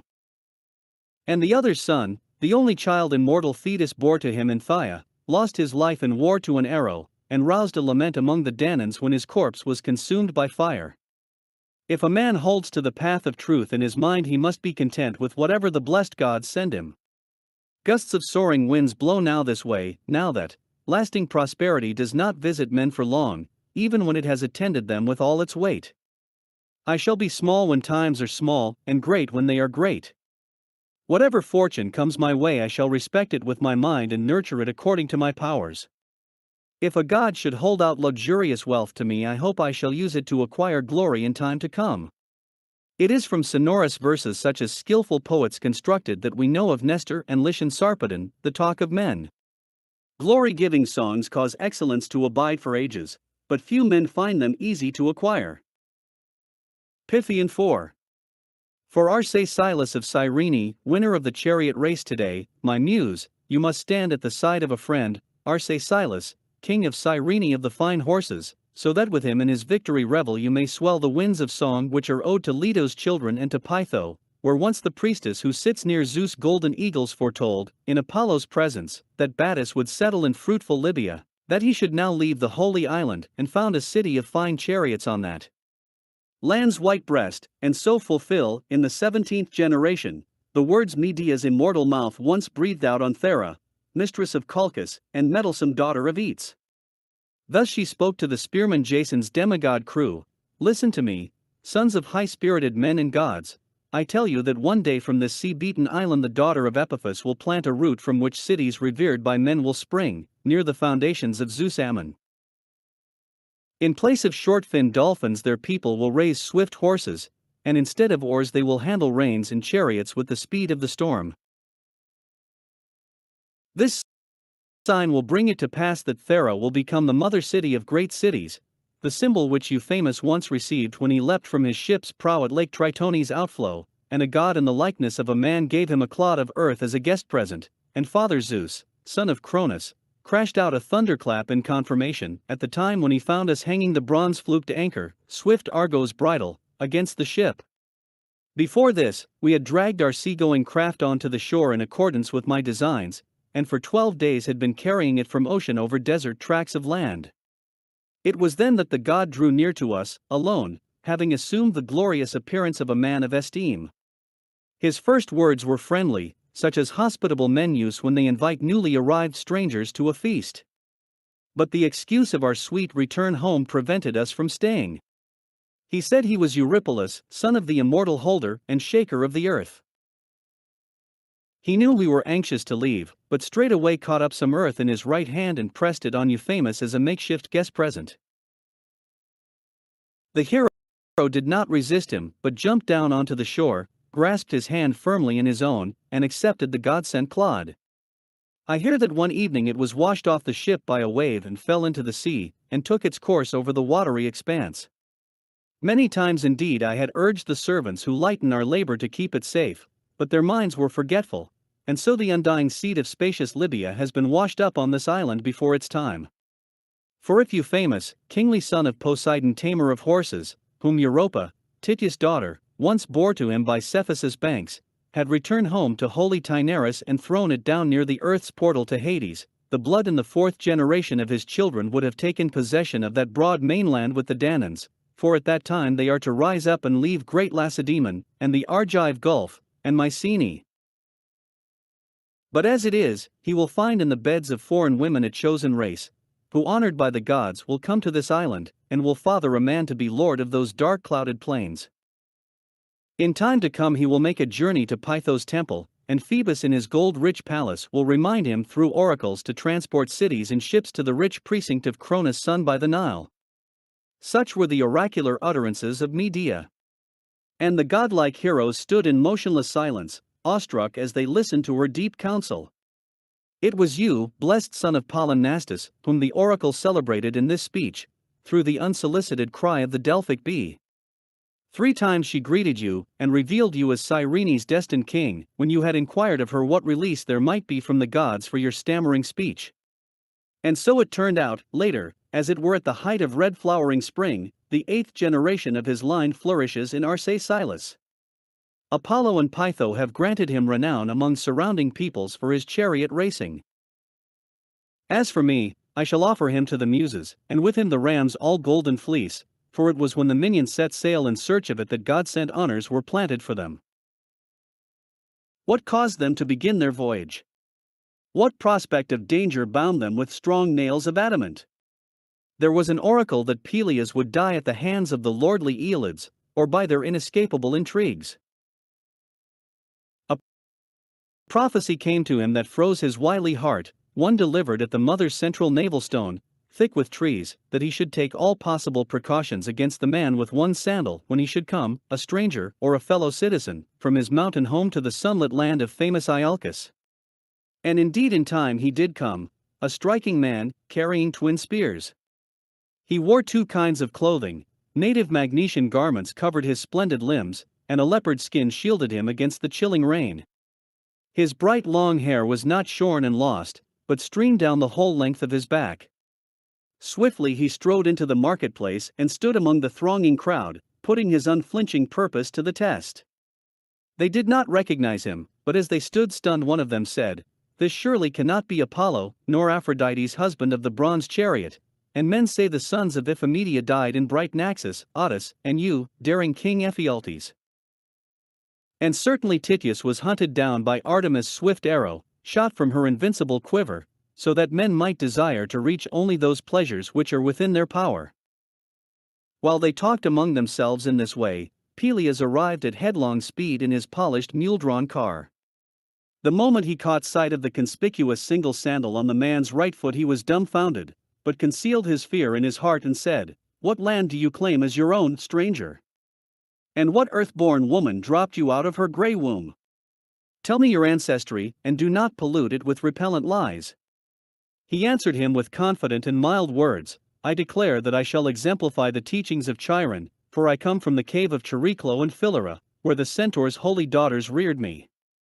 20 years I spent there, with never an untoward deed or word to them, and now I have come to my home to repossess my father's ancient privilege, the kingship held unlawfully, which long ago Zeus gave to Aeolus, leader of his people, and to his sons, since I hear that the lawless Peleus has yielded to unjust thoughts, and has violently stripped it from my parents, the rightful rulers.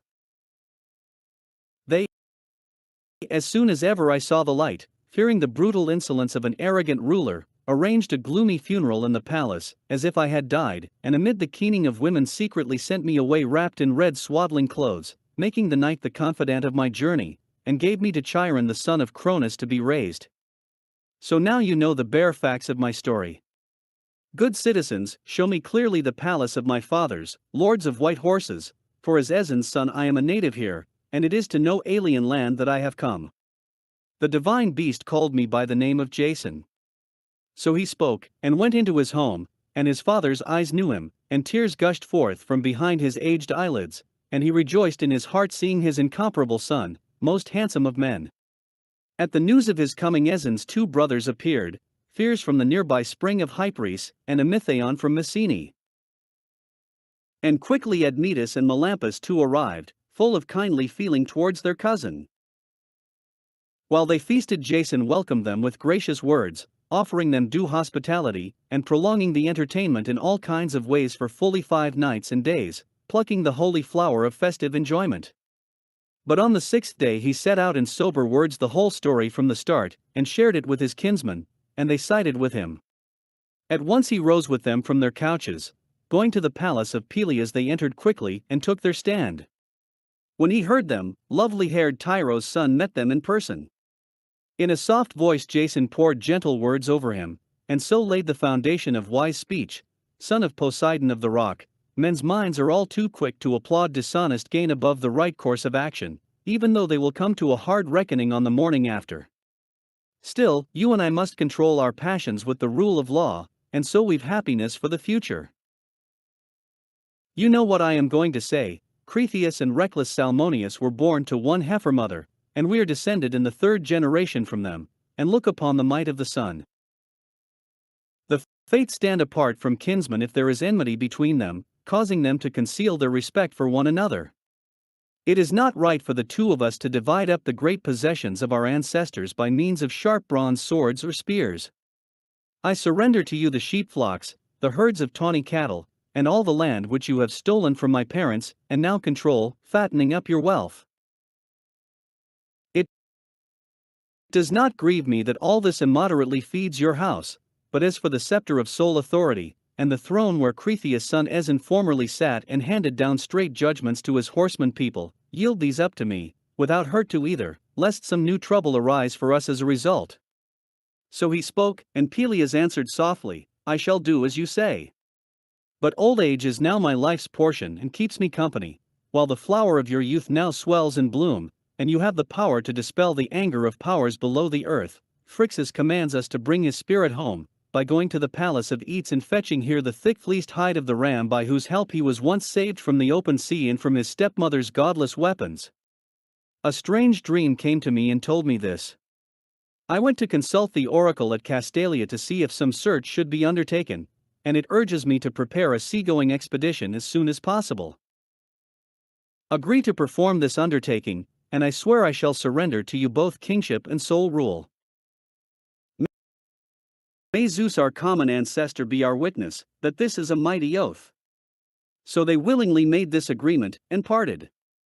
But Jason himself forthwith sent heralds everywhere to announce that a naval expedition was planned. Without delay there came 3 sons of Zeus the son of Cronus, tireless in battle, whose mothers were glancing-eyed Alcmene and Leda, also 2 long-haired men, sons of the Earthshaker, from Pylus and Taenarus, conscious of their reputation for valor. Thus was Euphamus' noble fame secured, and yours, mighty Periclymenus. And sent by Apollo there came the lyre-player and father of song, greatly admired Orpheus. Hermes of the golden staff sent his twin sons for this task which had no end, Echion and Aratus, exulting loudly in their youth. From their homes in the foothills of Pangaean came 2 swift men, Zets and Calais, for their father Boreas, lord of the winds, quickly sent them with a willing and cheerful heart, 2 men whose backs both bristled with purple wings. Hera kindled in these gods' sons an irresistible sweet desire for the ship Argo, so that none of them was left behind at his mother's side to brood over a life without danger, but each discovered among his fellows the finest physic for his excellence, even in the face of death. When the flower of seafarers landed at Iolcus, Jason congratulated and marshaled them, and the seer Mopsus, divining from birds and from sacred lots, sent them on board with a good grace.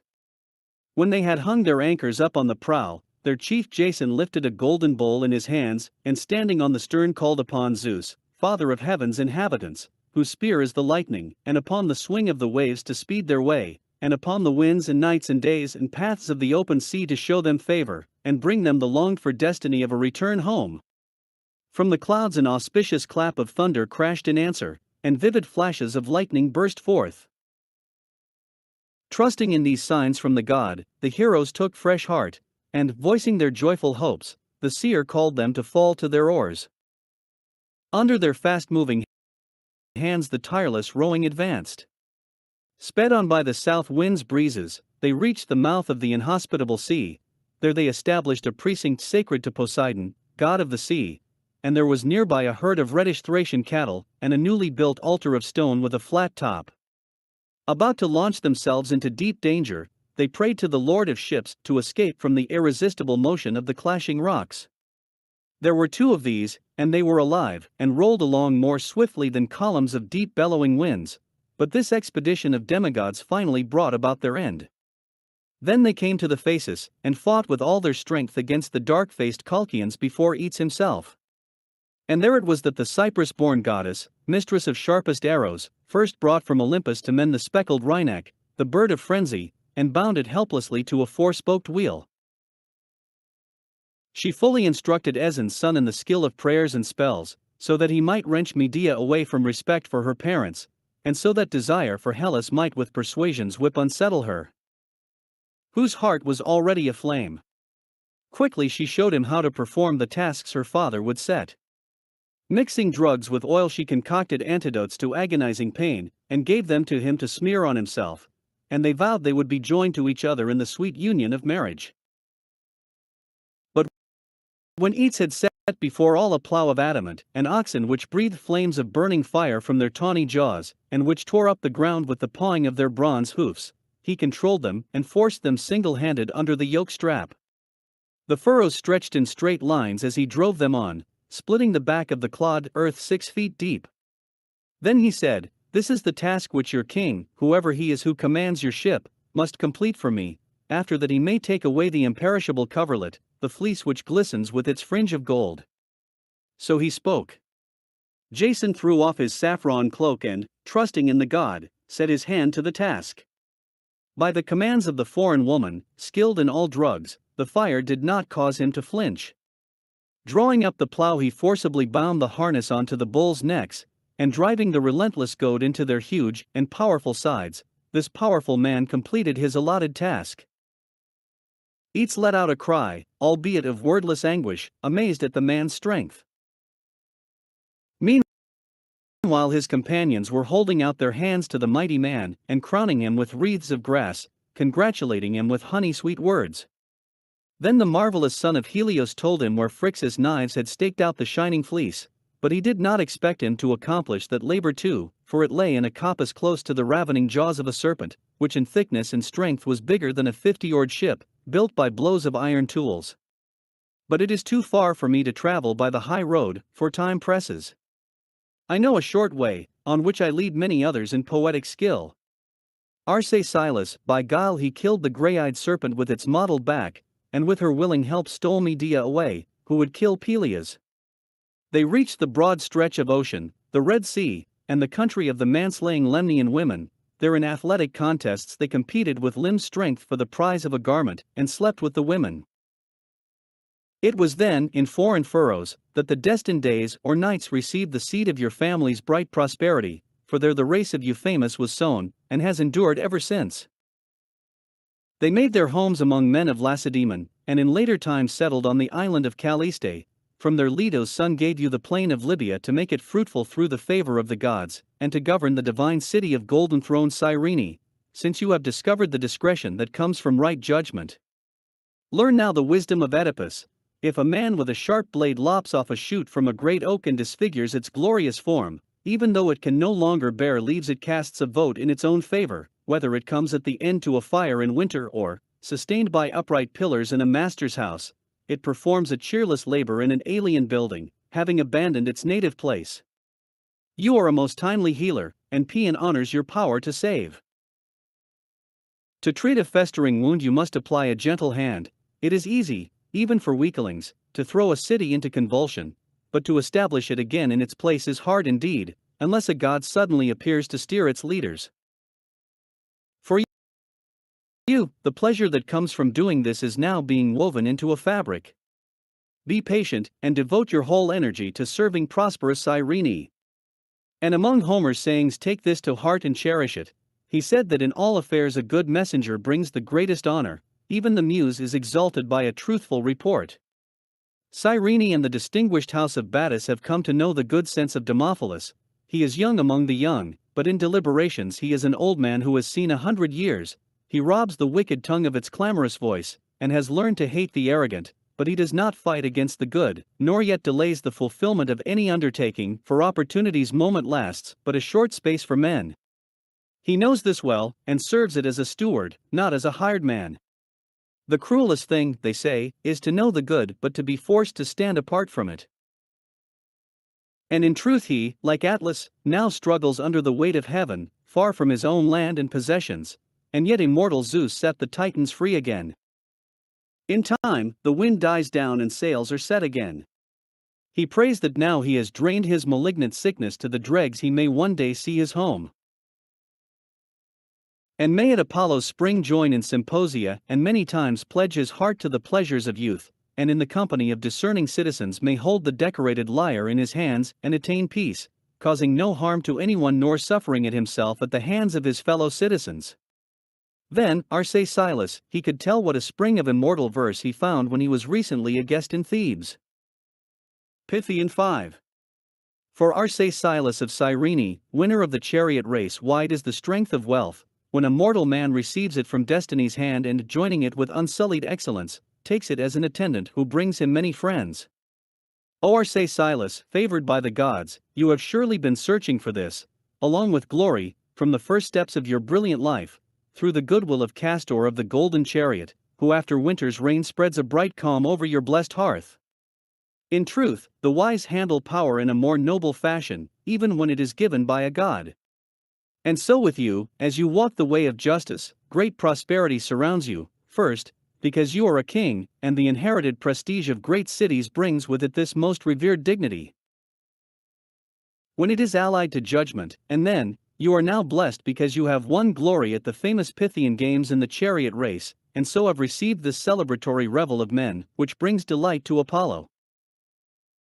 Do not then forget, as your praise is sung in Aphrodite's pleasant garden at Cyrene, to attribute all your success to the god, and also to hold Corotus dear above all your companions.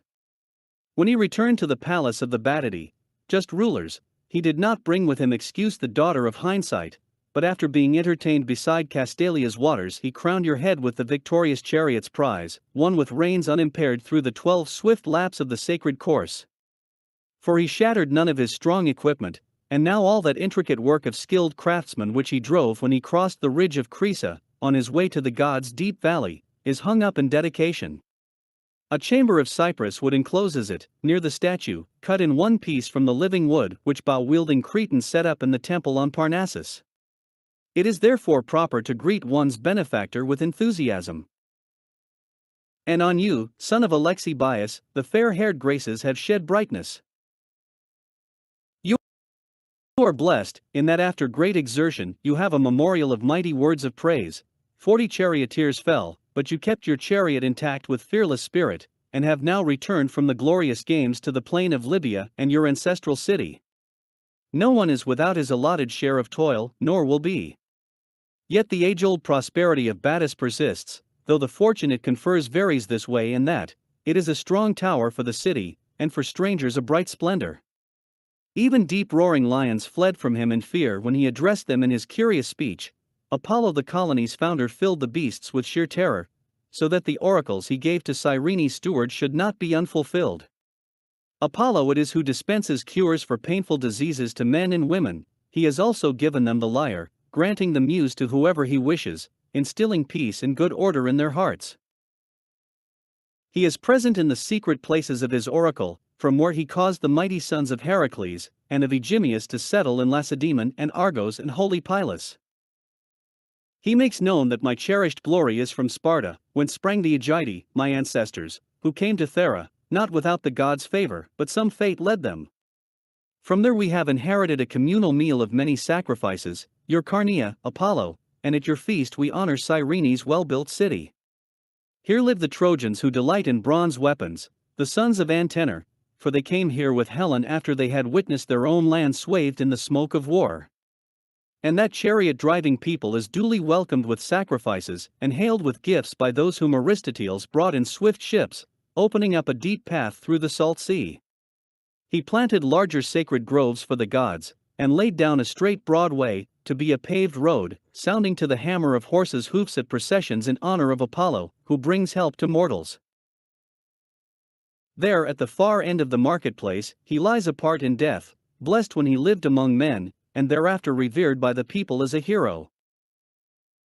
Separate from him before the palace lie the other holy kings whose destiny places them in Hades.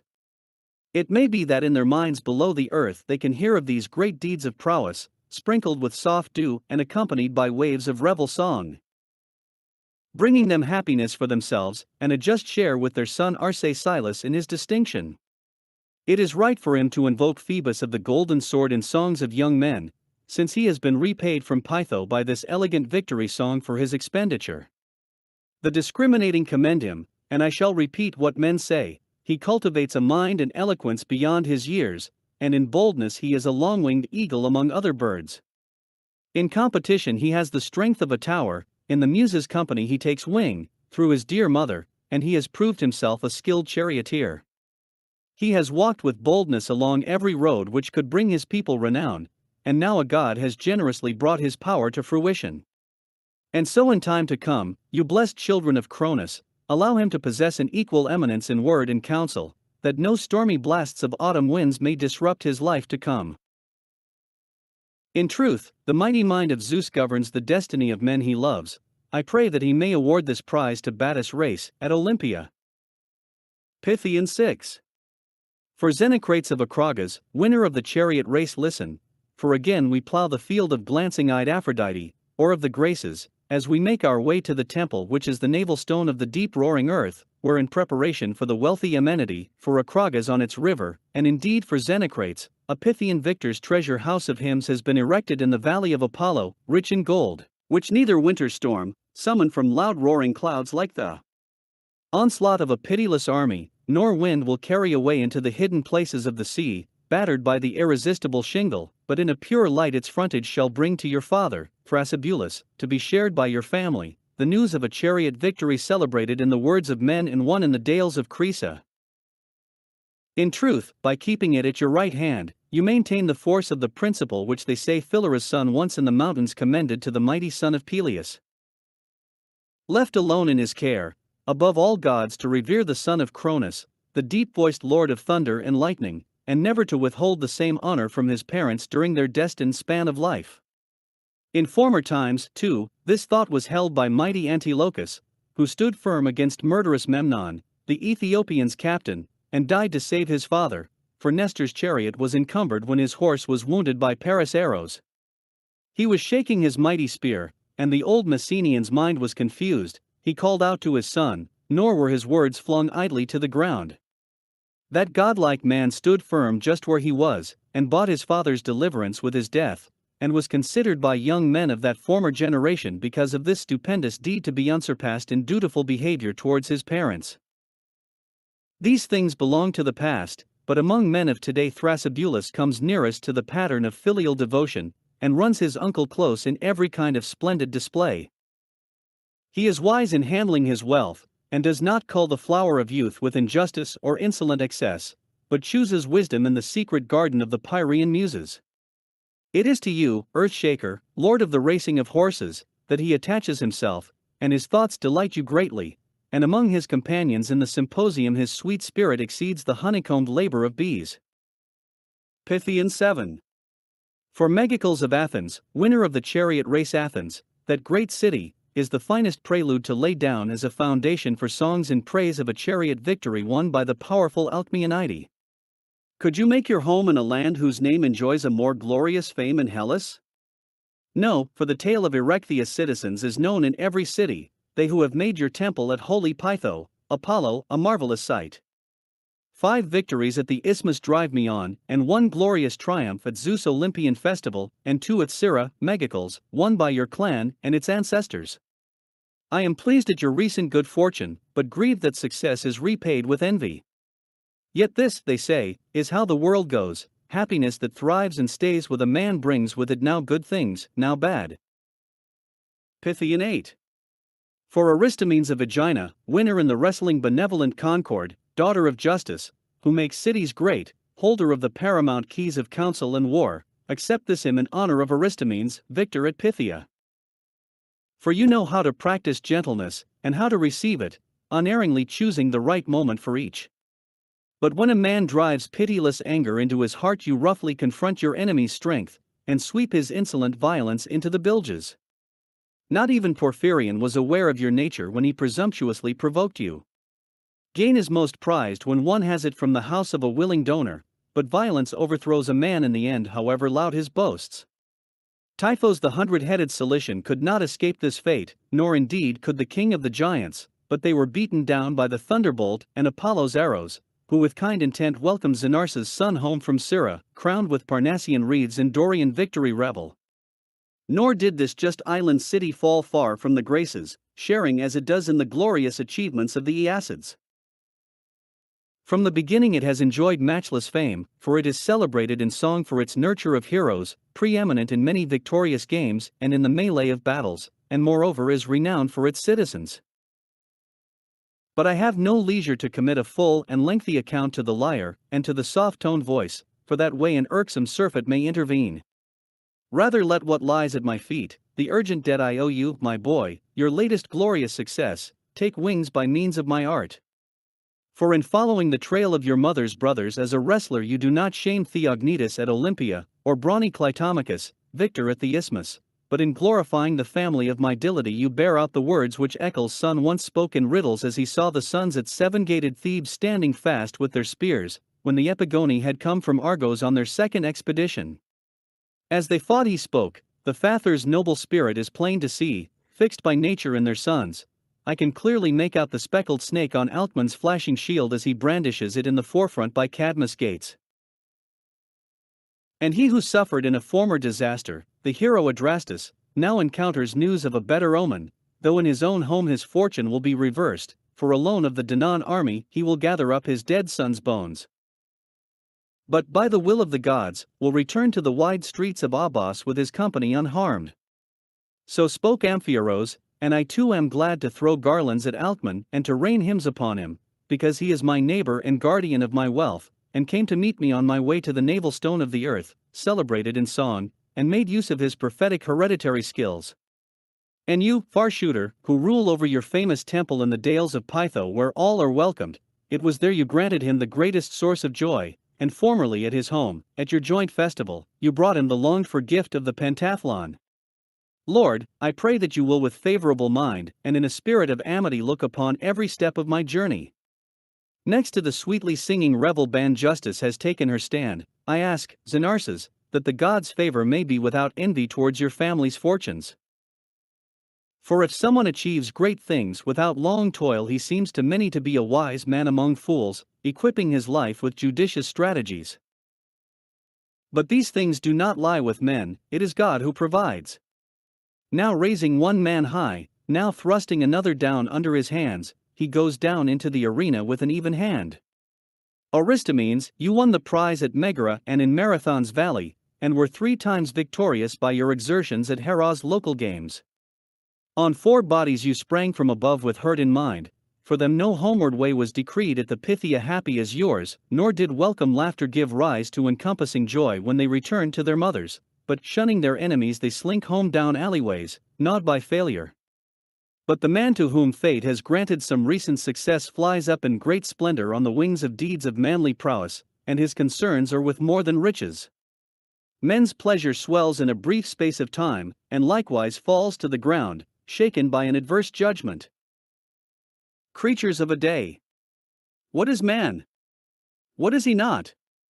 He is the dream of a shadow, yet when Zeus sent brightness comes a brilliant light shines upon mankind, and their life is serene. Aegina, dear mother, protect this city on its freeborn voyage, aided by Zeus, King Aeacus, Peleus, noble Telamon and Achilles. Pythia 9.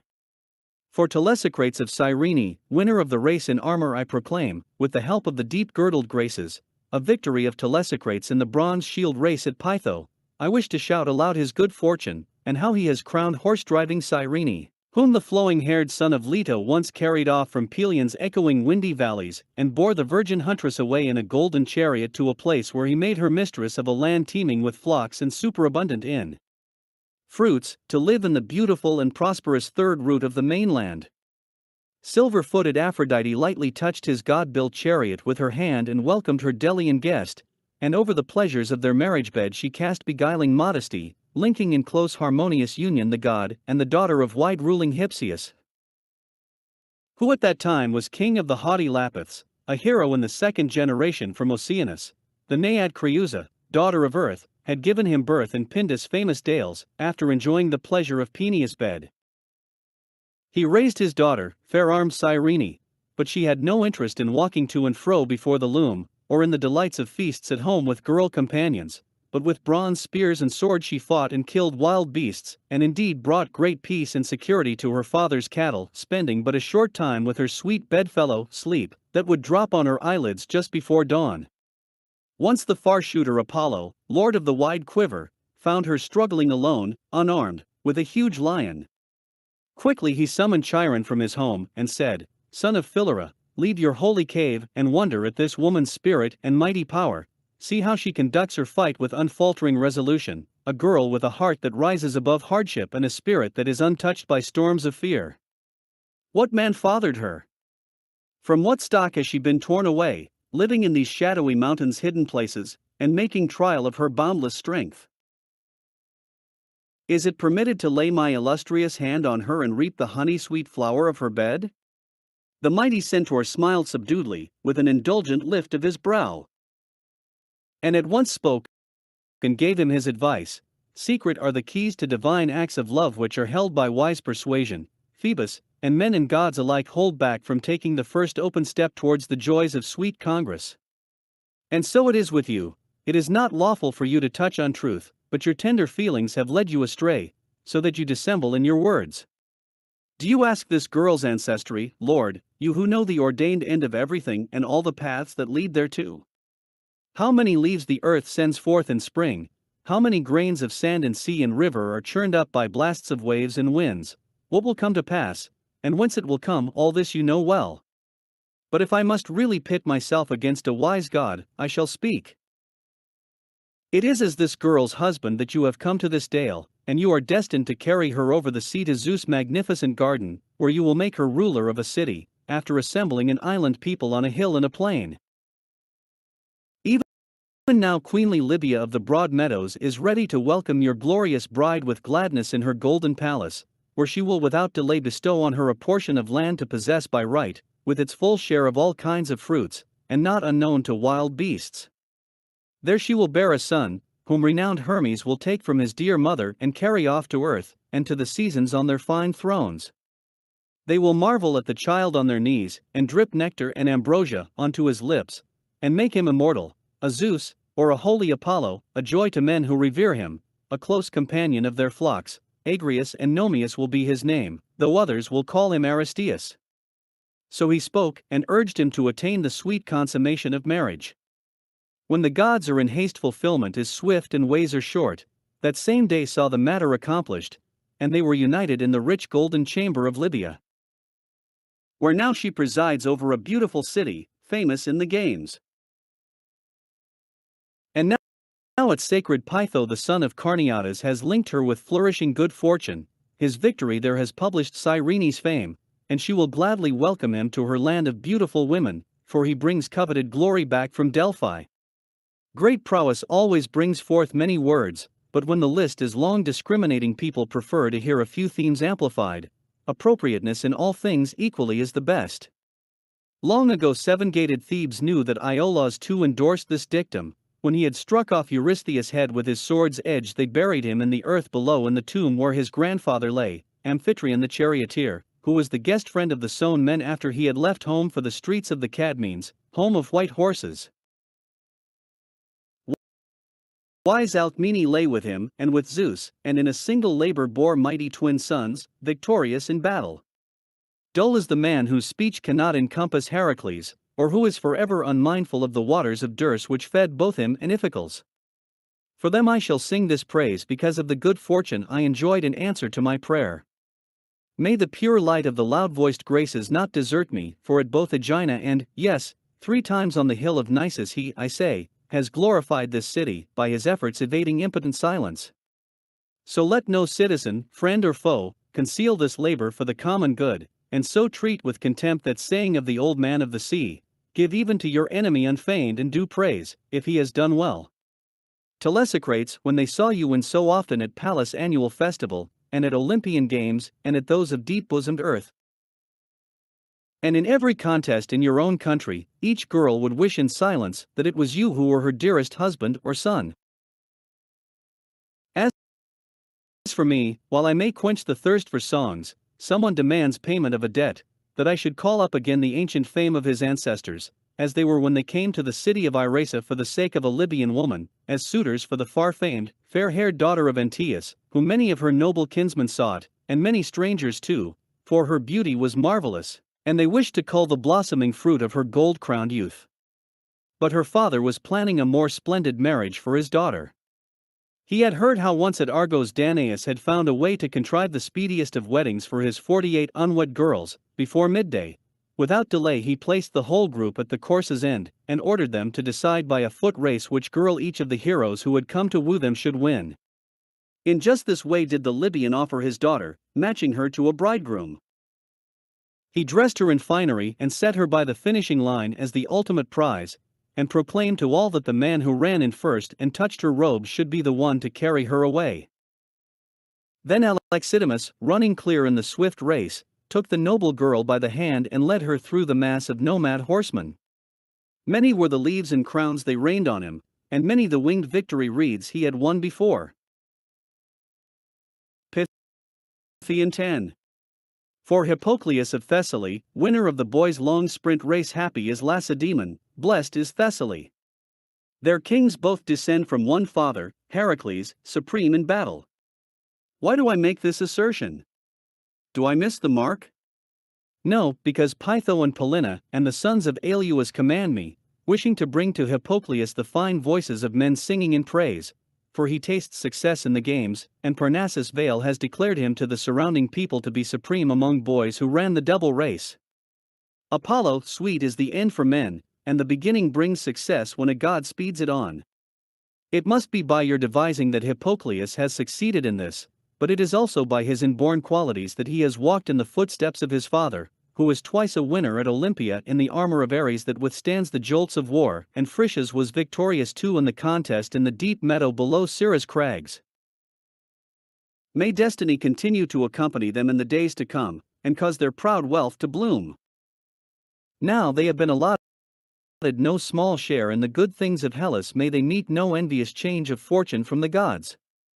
The heart of a god may be untouched by pain, But that man is happy and fit to be hymned by poets in song, who is victorious by the excellence of his hands or feet, and who wins the greatest prizes through daring and strength, and in his lifetime has seen his young son duly gain a Pythian crown. He will never climb the brazen heaven, but of all the glories which our mortal race may reach, his voyage takes him to the farthest region. But neither on foot nor by sea could you discover the fabulous way to the gathering of the Hyperboreans. Perseus, leader of men, once entered their houses and feasted with them, after he had come upon them as they were sacrificing splendid hecatombs of asses to the god. Apollo always takes special delight in their feasts and worship, and laughs to see the beasts' upright arrogance. Nor is the muse a stranger to their customs. Everywhere maidens whirl in the dance to the loud lyre and the pipe's strident voice. At their merry feasts they bind golden laurel in their hair. Disease has no place among that holy people, nor ruinous old age, but they live without toil or battle, avoiding Nemesis' severe judgment. To the company of these blessed men Danae's son once came, guided by Athena. His heart exhaled boldness, and he killed the Gorgon and carried off her head adorned with snaky hair, and brought to the island people a stony death. To me, no marvel ever seems beyond belief, if the gods accomplish it. Ease the oar, quickly drop the anchor from the prow, and drive it into the ground to save us from the rocky reef, for the best hymns of praise flit like bees from one theme to another. I trust that when the people of Ephyra pour forth my sweet music beside the Peneus, I shall with my songs make Hippocleus even more admired for his crowns by both peers and elders, and an object of desire for young unmarried girls. Truly, desires for different things scratch at men's minds. As for a man's ambitions, he would achieve them if he should take the heart's desire that lies before him, but there is no means of telling what another year may bring. I place my confidence in Thorax's kindly hospitality, who has busied himself on my behalf, and has yoked this four-horse chariot of the Pyrean muses, as friend to friend and cheerful guide to guide. Testing on a touchstone proves gold, and the same goes for an upright mind. We shall also praise his noble brothers, because they extol and glorify the state of the Thessalians. The piloting of cities lies in good men's hands, it is their valued inheritance. Pythian 11. For Thrasydeus of Thebes, winner of the boys' short sprint race, daughters of Cadmus, Semele, neighbor of Olympian goddesses, and Ino Leucothea, sharing a home with the sea Nereids, come with the nobly born mother of Heracles into Melia's presence in the sanctuary of golden tripods, the treasury which Loxias honored above all others and named the Ismenian, the truth-speaking seat of prophets.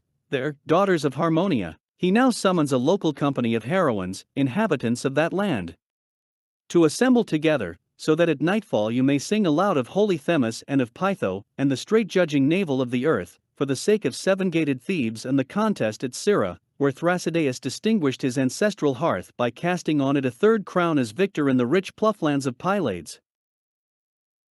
Guest friend of Laconian Orestes, who, after his father's murder, was secretly saved from the violent hands and pain-laden treachery of Clytemnestra by his nurse Arsinoe.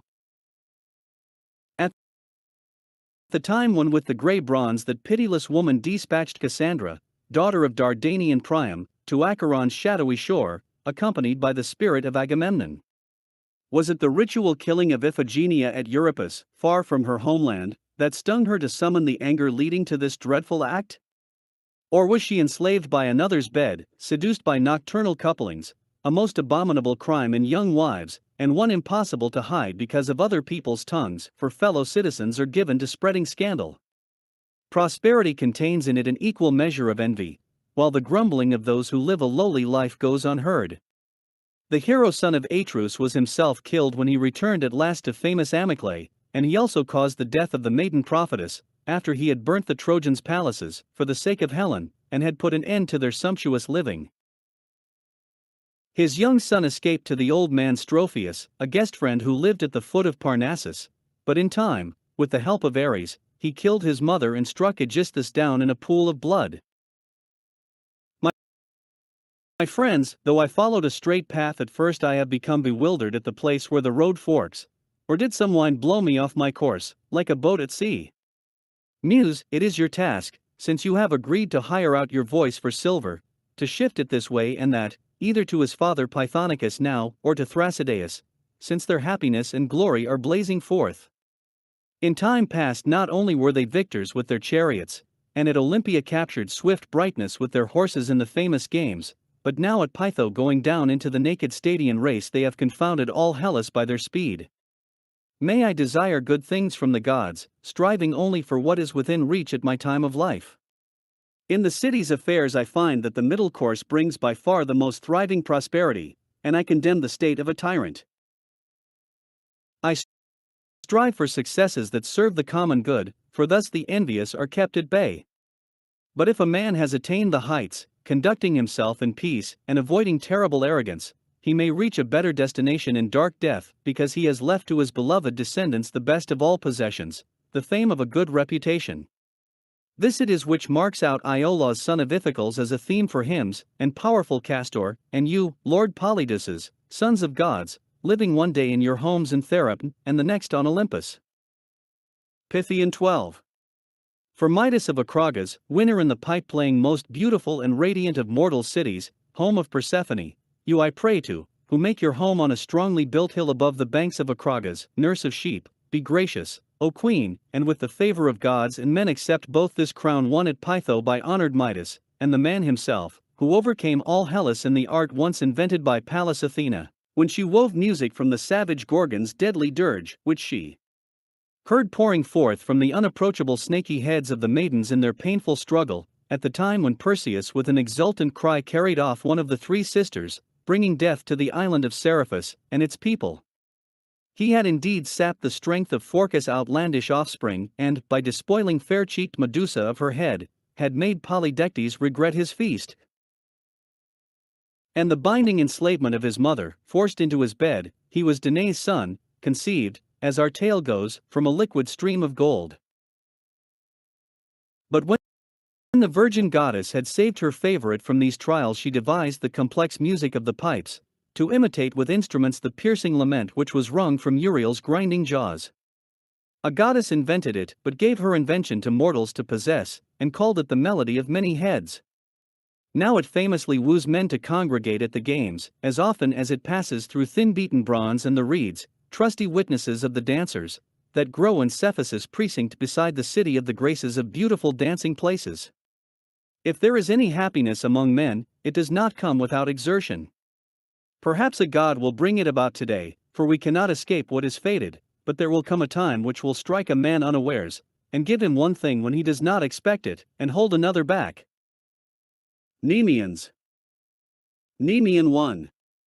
For Chromius of Aetna, winner of the chariot race Ortygia, resting place of Alpheus, offshoot of famous Syracuse, couch of Artemis the sister of Delos, from you a hymn of sweet words rises up to frame great praise for storm-footed horses in honor of Zeus of Aetna. The chariot of Chromius and Nemea prompt me to yoke a song of praise to his victorious exploits. The foundations were laid by the gods through this man's divinely given talents, but it is success that marks the peak of supreme glory, and the muse loves to commemorate great contests. So scatter brilliance over the island which Zeus lord of Olympus gave to Persephone, and, his hair falling forward with his nod, promised that he would raise up fertile Sicily with its high and prosperous cities to be preeminent on the plentiful earth. And Cronus' son granted her a horseman people in love with bronze-armored war, and no stranger to the golden leaves of Olympic olive. I have grasped the occasion to treat of many themes, and have not marred them with falsehoods. I stand singing of noble deeds at the outer gates of a hospitable man, where an acceptable feast has been prepared for me, and this house is not unacquainted with frequent guests from abroad. It has fallen to him to use good men against disparagers as water against smoke. Different men have different skills, one ought to walk in straight ways and in competition use inborn abilities. For strength attains its end through action, and understanding through the advice of those who have the natural talent to foresee the future. Son of Hagesidamus, it is in your nature to make use of both. I do not long to possess great wealth, hidden away in a palace, but to enjoy what I have and to be well regarded for being of service to my friends, for the hopes of much laboring men are all alike. And when, for my part, I speak of great pinnacles of achievement, I am glad to hold close to the example of Heracles, calling up the ancient tale, how, when Zeus' son had emerged from his mother's womb with his twin brother into the amazing brilliance of day, escaping her birth pangs, golden-throned Hera was not unaware of him as he lay there in yellow swaddling clothes. The queen of the gods, furious in her heart, forthwith dispatched snakes, and they made straight through the open doors for the wide inner part of his chamber, impatient to envelop the infants in their darting jaws. But Heracles raised his head upright and set about his first battle, seizing the two snakes by the throat in his two irresistible hands, strangling them. Time passed, and forced the breath from their dreadful bodies. Unendurable fear struck the women who attended Alcmene's bed, for she had leapt naked to her feet from her couch, and yet was trying to drive off the monster's assault. Quickly the Cadmean chieftains ran up in a body with bronze weapons, and Amphitryon too arrived, transfixed with piercing pain, swinging his unsheathed sword in his hand, for anguish at home weighs heavily on all alike, while the heart is easily untroubled by another's distress. He stood there in amazement, at once agonizing and full of joy, as he saw the singular spirit and power of his son, for the immortal gods had contradicted the messenger's report. He summoned Tiresias the trustworthy seer who lived nearby, the eminent prophet of highest Zeus, who made known to him, and to all the people what fortunes Heracles would meet, how many beasts he would kill on land, and how many at sea, all ignorant of justice. Further, he said that he would cut down in a most horrible doom any man who walked in the crooked way of excess, for he foretold that when the gods would fight with the giants on the plain of Phlegra, their bright hair would be soiled with earth under a shower of his arrows, but that he himself in uninterrupted peace for all time would receive as his special portion relief from his labors in a blessed palace. He would take Hebe as his fruitful wife, and hold his wedding feast at the side of Zeus Cronus' son, and sound the praises of his revered rule. Nemean too. For Timodemus of Acharnae, winner in the Pancration, even as the sons of Homer, singers of stitched verses, begin for the most part with a prelude to Zeus, so has this man laid a first foundation of victory in the sacred games at the much-hymned grove of Nemean Zeus. And if indeed his life has guided him unerringly on the road of his ancestors and given him as a glory to great Athens, it must surely be that the son of Timonus will often pluck the finest flower of prizes at the Isthmian games, and will also be victorious at the Pythian. It is likely that Orion will closely follow the mountain-born Pleiades. And indeed Salamis is surely able to nurture a fighting man. Ajax at Troy had the better of Hector, and in the Pancration you, Timodemus, are exalted by your strength and perseverance. Acharnae has long been famous for its noble men, and in all matters of the games the Timodemati are acknowledged as supreme. For times they have carried off the prize at the games under high-ruling Parnassus, and in the valleys of excellent Pelops have already donned 8 crowns at the hands of the men of Corinth, 7 at Nemea in the games of Zeus, and at home victories beyond number. Citizens, include Zeus in your revel for Timodemus' brilliant homecoming, and lead off with a voice of sweet melody. Nemean 3. For Aristoclides of Aegina, winner in the Pancration Lady Muse, my mother, I pray you, come in this sacred Nemean month to the hospitable Dorian island of Aegina, for young men, artificers of honey-voiced revels, impatient for your voice, await you by Asopus waters. Each deed thirsts after something different, but victory in the games loves song above all, which is the deftest attendant of garlanded success. Grant me, through my craft, an abundance of it. You are Zeus' daughter, begin a hymn acceptable to the Lord of the many-clouded sky, and I shall pass it on to these voices and to the lyre. It will be a pleasing labor to adorn this land, where the Myrmidons lived in former times, whose famous meeting-place Aristoclides has not sullied, thanks to your favor, by acts of ignominy, by growing soft in the Pancration's strenuous tournament. He has earned in his triumph a healing remedy against the wearying blows endured on Nemea's low-lying plain.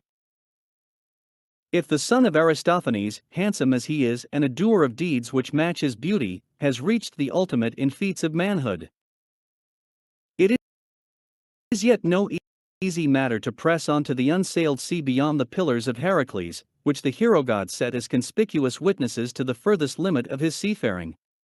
He overcame monstrous creatures in the sea, and alone explored channels through the shallows, by which he reached the goal that returned him home, and he mapped out the land. My heart, to what foreign cape do you deflect my course? It is to Aeacus and his family that I order you to carry the muse. The essence of justice keeps to this maxim, praise what is noble. It is not best for a man to give in to yearnings for exotic themes, seek nearer home, for you have been assigned fitting matter to make into a sweet song of praise. King Peleus delighted in his prowess in time past, when he had cut his enormous spear, he who captured Iolcus alone, without an army, and with a great struggle carried off the sea nymph Thetis. Mighty Telamon stood beside Iolaus and crushed Laomedon. And with him once went after the powerful Amazons of the bronze bows, and never did man subduing fear hold back the edge of his resolution.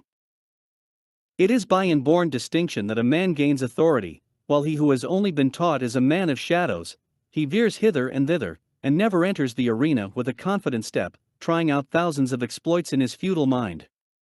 But fair-haired Achilles, when still a child in Philora's house, did great deeds in play, poising his short iron spear in his hands, swift as the winds, he would often spread carnage while battling with wild lions, and would slaughter boars.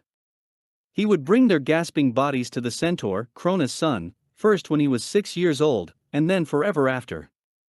Artemis was amazed, and intrepid Athene too, at his killing of deer without dogs and cunning nets, for he ran them down on foot. I have the tale from men of former times that deeply wise Chiron raised Jason in his stone habitation, and after him Asclepius, whom he taught the soft-handed craft of medicine. Later he arranged the marriage of Nereus' beautiful daughter, and reared her mighty offspring, building his spirit up in all appropriate ways. So that when he was driven by gusting sea winds to fight before Troy, he would be able to withstand the spear-clattering battle cry of Lycians and Phrygians and Dardanians. And when he came to grips with the spear-bearing Ethiopians, would set the purpose firmly in his heart that their king Memnon, Helena's fiery cousin, should not return home again. From his deeds beamed steadily the far-shining light of Aeacus' clan, for yours is the blood, Zeus, and yours the games which my hymn strikes upon, chanting this land's delight in the voices of its young men. Victorious Aristoclides merits the loud song, for he has tied this island to splendid renown, and Apollo's solemn Therion with glorious ambition. It is in the trial that a man shows clearly how he will emerge superior, as a boy among boys, as a man among men, and thirdly among the old. Thus do we mortal men live each portion of life. There are moreover 4 virtues that our human existence drives us towards, and instructs us to consider what lies before us. In these you are not deficient. Good health, my friend. I send you this honey blended with white milk, as you see, crowned with stirred dew, a draught of song attended by the breath of Aeolian pipes, late though it is. The eagle is swift among birds, and swooping from afar seizes in its claws its blood-spattered prey, while chattering jackdaws keep to the lower air. But for you now, through the favor of fair-throned Clio, and by virtue of your spirit, avid for victory, the light shines out from Nemea and Epidaurus and Megara. Nemean 4. For Timosarchus of Aegina, winner in the wrestling joy is the best healer after the judgment of the strenuous contest, and songs, too, poetic daughters of the Muses, soothe the victor with their touch. Nor does warm water ease his limbs as much as praise, partner of the lyre. Words live longer than deeds, words which the tongue, with the graces' favor, draws from the mind's depths. May I compose such words as the revel prologue to my hymn, for Cronus' son Zeus, for Nemea, for Timosarchus' wrestling skill, and may they be welcomed in the strongly built house of the Aeacids, this guiding light of justice which welcomes every stranger. If your father Timocritus were still warmed by the fierce sun, he would often have accompanied this song, playing a complex melody on the lyre, loudly celebrating the victory of his son who has brought back a string of crowns from Cleone's games and from illustrious shining Athens, and because at 7-gated Thebes, beside Amphitrion's splendid tomb, the Cadmeans gladly heaped flowers on him, out of regard for Aegina. For, coming to his host's city as a friend to friends, he looked across at the rich court of Heracles, with whom mighty Telamon once devastated Troy and the Meropes and the terrible warrior Alcyoneus, but not before he wrecked 12 4-horsed chariots with a rock, killing the horse-trainer heroes riding in them, 2 in each. The inexperienced in warfare will clearly not understand this tale. Those who achieve must expect to suffer as well. But custom and the hurrying hours preclude a lengthy account, and my heart is drawn as if by the Rhynex spell to touch on the festival of the new moon. And yet, though the deep salt sea grips you by the waist, hold out against its scheming, we shall enter the contest in full daylight, far stronger than our adversaries, while another man, with envy in his eyes, pours out his empty opinions in darkness, and they fall to the ground. As for me, whatever talents Lord Destiny has granted me, I know that advancing time will surely bring them to fulfillment. Weave then this song to its end without delay, sweet lyre, in the Lydian mode, one loved by Oenone in Cyprus, where Teucer son of Telamon rules, far from home, while Ajax holds Salamis, his ancestral land, and Achilles his bright island in the Euxine Sea.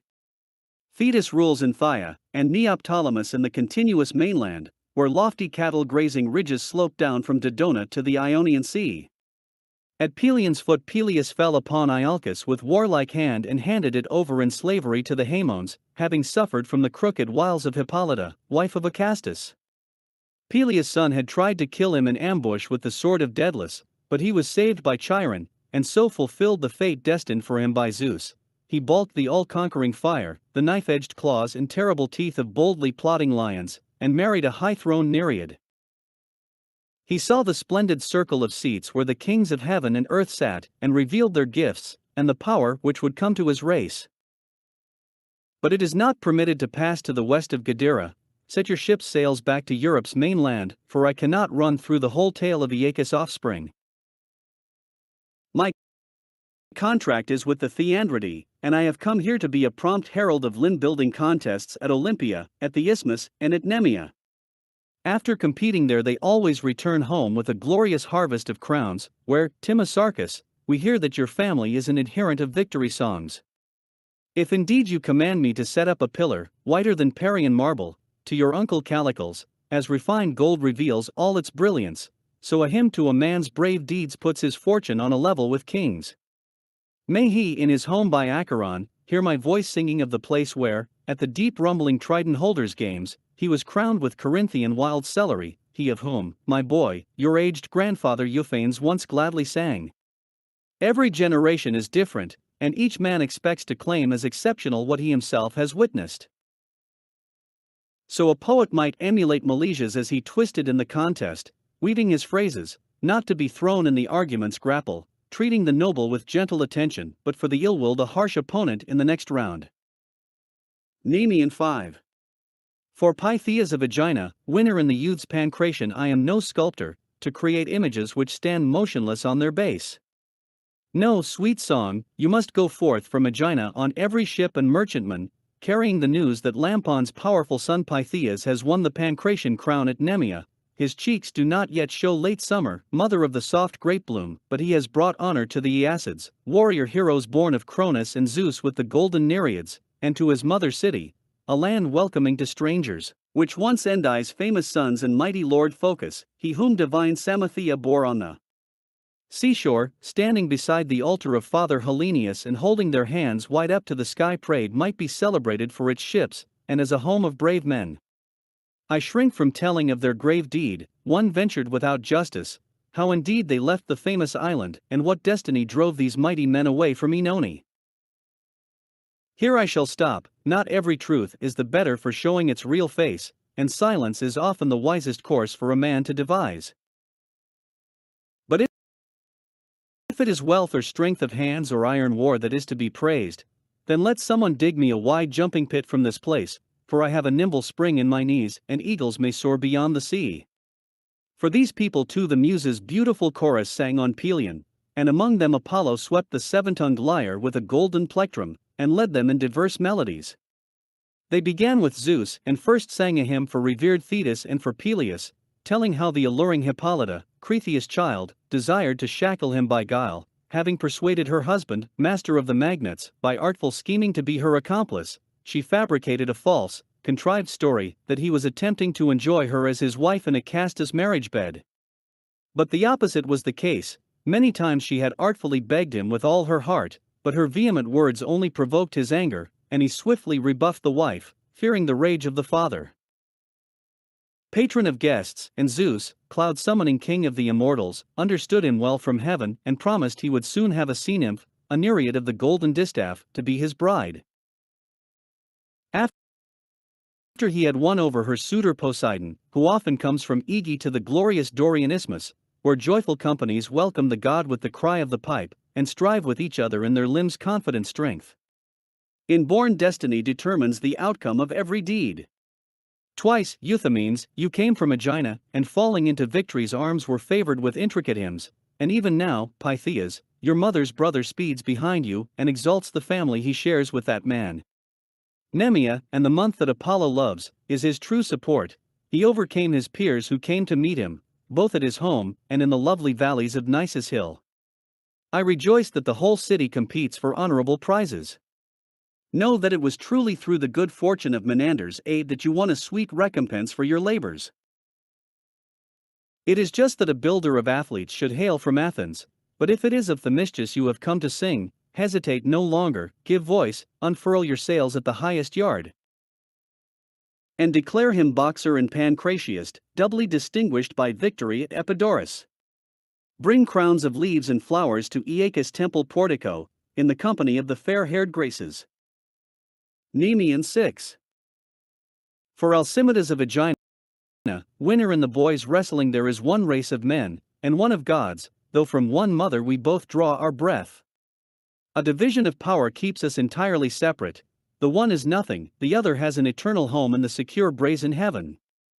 Even so, we resemble the immortals in some respects, in greatness of mind or of stature, though we do not know by day or night what finishing line destiny has marked out for us to run towards.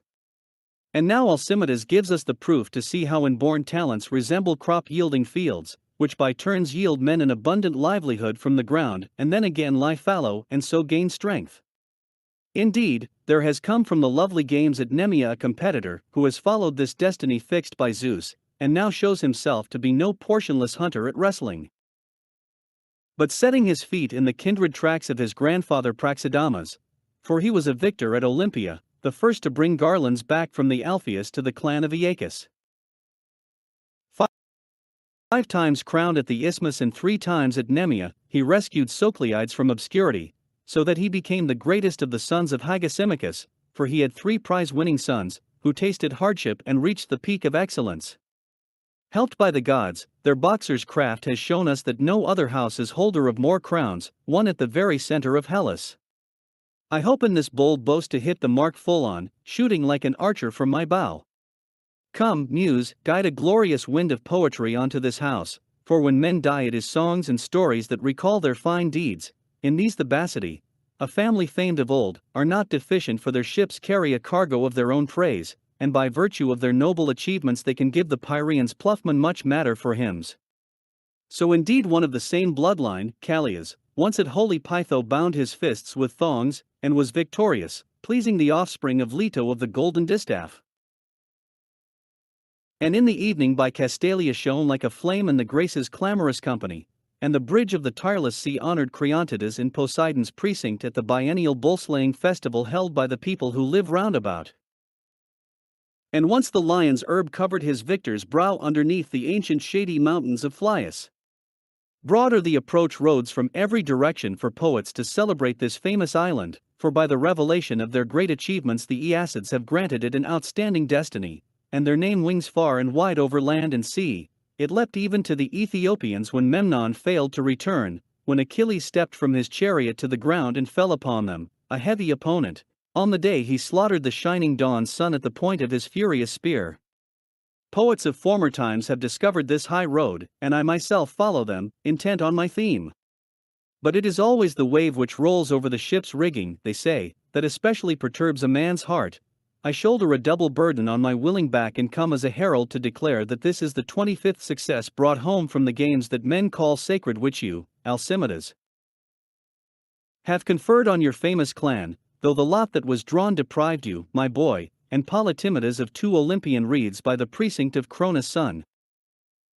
To a dolphin swift through the salt sea, I would liken Milesius, a charioteer of skill and strength. Nemean 7. For Sogenes of Aegina, winner in the boys' pentathlon Aletheia, enthroned beside the deep pondering Muses, daughter of powerful Hera, bringer to birth of children, hear me. Without you we cannot look upon the light or the dark night, nor receive our portion of your sister, shining-limbed Hebe. Yet we do not all draw breath with equal chances, different things hold each man back, yoked to destiny. But with your help Sogenes Thearian's son is son to fame, renowned for his prowess among pentathletes. His home is the song-loving city of the spear-clashing Aeacids, and they are well pleased to honor a spirit tested in competition. If a man succeeds in any enterprise, he throws a honeyed theme into the muses' waters, for when they lack hymns, great feats of courage live in deep darkness. We know of one way only to mirror fine deeds, if, by the help of shining capped Mnemosyne, some recompense for a man's toil is found in splendid poetic song. Wise men have learnt of the wind that comes on the third day, and they are not corrupted by gain. Rich and poor alike must make their way to the tomb of death. Odysseus' fame, I believe, is greater than his true experience because of Homer's sweet poetry, for there is a grandeur in his lies and soaring artifice, and his poetic skill misleads and deceives us with its stories. The mass of mankind is blind in heart. If they had been able to discern the truth, mighty Ajax would not have driven his polished sword into his breast, angered over the award of arms. Ajax, Achilles apart, the strongest in battle of those whom the escorting winds of straight-blowing Zephyrus conveyed in swift ships to the city of Ilus to recover the wife of fair-haired Menelaus. But the surge of Hades comes to all alike, and falls on men whether they expect it or not. Honor attends those whose story is enriched by a god after death. As a helper he came to the great navel of broad-bosomed earth. In Pytho's earth lies Neoptolemus, when he had sacked Priam's city, where the Danaans too had suffered, but on his voyage home missed Scyros and, wandering with his crew, came to Ephyra. In Molossia for a short time he was king, and honor his family has enjoyed for all time since. But then he departed for the god, bringing him wealth from the finest of the spoils of Troy, and there in a quarrel over sacrificial meat a man whom he met stabbed him with a knife.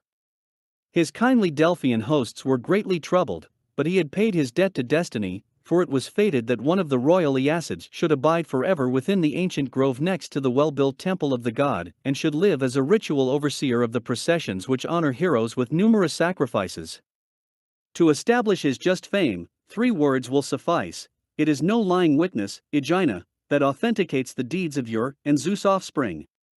I feel the confidence to speak of a sovereign road of words, reaching from your home, that honors your splendid achievements. But respite is sweet in all undertakings, and even honey and Aphrodite's flowers of pleasure can cause satiety. Each one of us differs by nature in the life that is allotted him. One man has this gift, and another that, and it is impossible for one person successfully to attain complete happiness. I cannot speak of anyone to whom destiny has offered this as a secure and lasting gift. To you, Thearian, she has given a fair share of prosperity. You have acquired the boldness to do fine deeds, and she does not harm your mind's intelligence.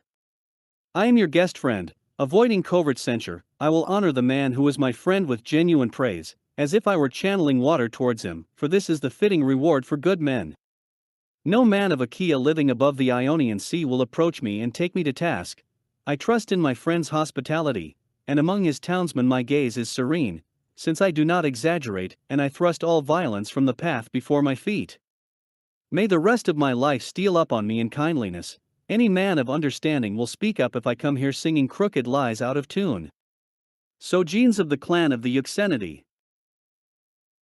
I swear I have not overstepped the mark in launching my tongue swiftly like a bronze-cheeked javelin which exempts the strong neck from the sweat of the wrestling bout, before the body is exposed to the blazing sun. If there was toil, greater is the joy that follows it. Let me be, if I was carried away and protested noisily, I am not too uncouth to pay a victor his due. Weaving crowns is an easy task, so strike up the prelude. To be sure, the muse binds gold and white ivory together with the lily-like flower she steals from under the dew of the sea. Sing of Zeus, and rouse the far-famed voice of hymns in honor of Nemea, but softly. It is fitting for us to speak with a gentle voice of the king of gods in this place, where men say he planted Aeacus and the mother who took his seed, to be a ruler in my famous land, and Heracles, to be for you a kindly guest friend and brother. If a man takes delight in others' company, I would say that a neighbor who loves him with steadfast intent is a joy beyond all others. And if this holds true for a god as well, Sogenes might with your help, subduer of giants, expect to live with good fortune, in tender duty to his father, on the well-built sacred street of his ancestors. For on both sides as he goes his house lies between your precincts, as if they were the yokes of 4-horse chariots. O blessed one, it is right for you to win over Hera's husband and his grey-eyed daughter, for you can often give mortals courage in the face of difficulties that are hard to surmount. May you furnish him with a life of enduring strength, and weave happiness into his youth to the end of shining old age, and may his children's children ever enjoy this present honor, and even greater in time to come. Never will my heart say that it has carped at Neoptolemus in unforgiving words, but to turn over the same ground 3 or 4 times leads nowhere, just like one barking at children. Corinth belongs to Zeus. Nemean 8. For Deianeus of Aegina, winner of the long sprint race, Lady Ora, herald of Aphrodite's ambrosial tenderness, who sits on the eyelids of young girls and boys, you raise them up with the hands of necessity, gentle for one, rough for another. In every undertaking it is most desirable not to stray beyond just measure, and to be able to secure loves of the nobler kind, such as those shepherds of the gifts of the Cyprian, which attended the bed of Zeus in Aegina. From here a son was born, king of Oenone, supreme in action and counsel. Many men many times begged to visit him, for the flower of heroes from neighboring lands were ready and willing, unsummoned, to obey his rule, both those who mustered their army in rocky Athens, and the descendants of Pelops in Sparta. A suppliant, I clasp Aeacus' holy knees, and on his dear city's behalf, and these his citizens, I bring a Lydian headband patterned with resonant music, a Nemean decoration for the double Stadian victories of Deianeus and of his father Megas. In truth, if happiness is implanted by the gods, it endures longer among men, such as that which freighted Cinyras with wealth once in sea-girdled Cyprus. Look, I stand here on poised feet, catching my breath before I speak. Many tales have been told, in many ways, but to invent something new and test it on the touchstone, that is absolute danger. To the envious, words are a tasty morsel, and envy clutches at the noble, but picks no fight with inferior men. This it was that glutted itself on Telamon's son, making him fall hunched upon his sword. Indeed, many men of no eloquence but brave in heart have been pinned down by oblivion, because of a harsh quarrel, while the greatest glory is tendered to the slippery lie.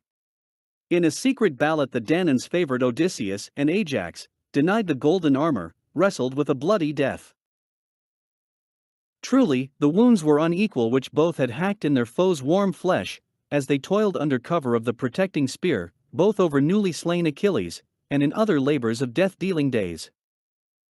Hateful slander indeed existed long ago as well, accomplice of fawning tales, a cunning schemer, mischief-working infamy, which crushes brilliance but for obscure men raises up a festering glory. Never may this temperament be mine, Father Zeus, but may I follow simple paths of life, so that after my death I do not taint my children with ill repute. Some men's prayers are for gold, others for limitless lands, but mine are to please my fellow citizens, and then to cover my limbs in earth, having praised the praiseworthy and scattered reproof on the wicked. Excellence soars upward like a tree fed on fresh dews, lifted among the wise, and just towards the liquid upper air. The need for friends comes in many forms, it is most valued in times of trouble, but joy too craves to look upon trusty support. Omegas, I cannot bring your life back again, that is the futile desire of empty hopes, but to set up a muse's stone for your homeland and for the Cariati, to celebrate your twice famous feat, is an easy task. Am glad to have broadcast a boast that fits your deeds, for many a man has charmed the pain from toil by chanting songs. Certainly the victory hymn existed long ago, even before strife arose between Adrastus and the Cadmeans. Nemean 9. For Chromius of Aetna, winner of the chariot race, let us go in revel company, muses, from Apollo's temple at Sicyon to newly founded Aetna, to Chromius' prosperous house, where the wide-flung doors are overrun by guests. Come, fashion a sweet hymn of verses, for he mounts his chariot of conquering horses, and calls for an invocation to the mother and her twin children, who share the watch over sheer Pytho. There is a saying among men, that a noble accomplishment should not be hidden on the ground in silence. What is needed is a divine song of heroic verse. Let us then lift high the deep-voiced lyre and lift up the pipe, for this very pinnacle of horse races, founded by Adrastus for Phoebus by the waters of Asopus. Mindful of this, I shall celebrate the hero with honors that bring him renown. He was king there at that time, and made his city great, glorifying it with new festivals and trials of men's strength and races with polished chariots. Long before, he had fled bold plotting Amphiaraos in dreadful civil strife in his ancestral home in Argos, for Telos' sons, forced out by faction, were no longer rulers there. But the stronger man may bring past conflict to an end. They gave the son of Eccles manslaying Eriphyle to be his wife. As a pledge of trust, and he became the greatest of the fair-haired Danaans, and in later time led an army of men to seven-gated Thebes on a road that held no auspicious omens. Cronus' son had shaken his lightning and exhorted them not to set out from home with crazed intent, but to abandon their expedition. So the company, with bronze weapons and caparisoned horses, pressed eagerly on, marching to certain ruin.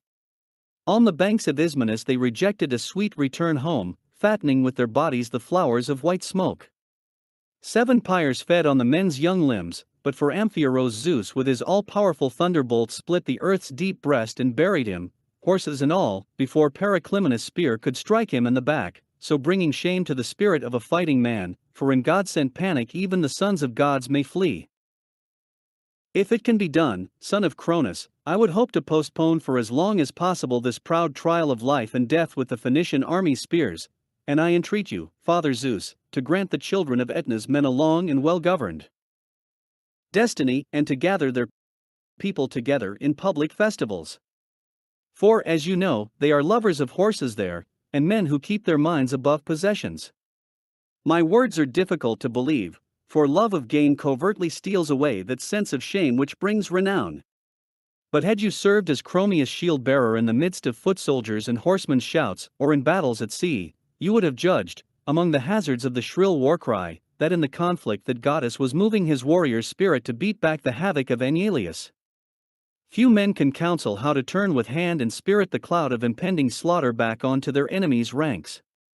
It is said that Hector's glory burst into flower beside Scamander's stream, but beside the steep rocky banks of Helorus, at the place which men call Aria's crossing, this same brightness shone on Hagesidimus' son in his early prime. On other days I shall speak of his many feats, some on the dusty land and others on the neighboring sea. After labors justly born in youth, life moves gently toward old age. He should know that the gods have allotted him amazing happiness, for if as well as his many riches a man earns the glory of fame, there is no further mountain peak on which he may set his feet. The symposium is the friend of peace, but newly won victory also blossoms when attended by gentle song, and the voice grows in confidence next to the mixing bowl.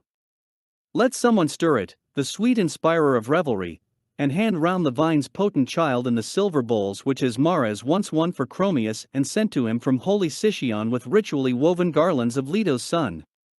Father Zeus, I pray that with the graces' help I may proclaim that success, and may outdo many men in honoring his victory in my song, throwing my javelin closest to the muse's mark.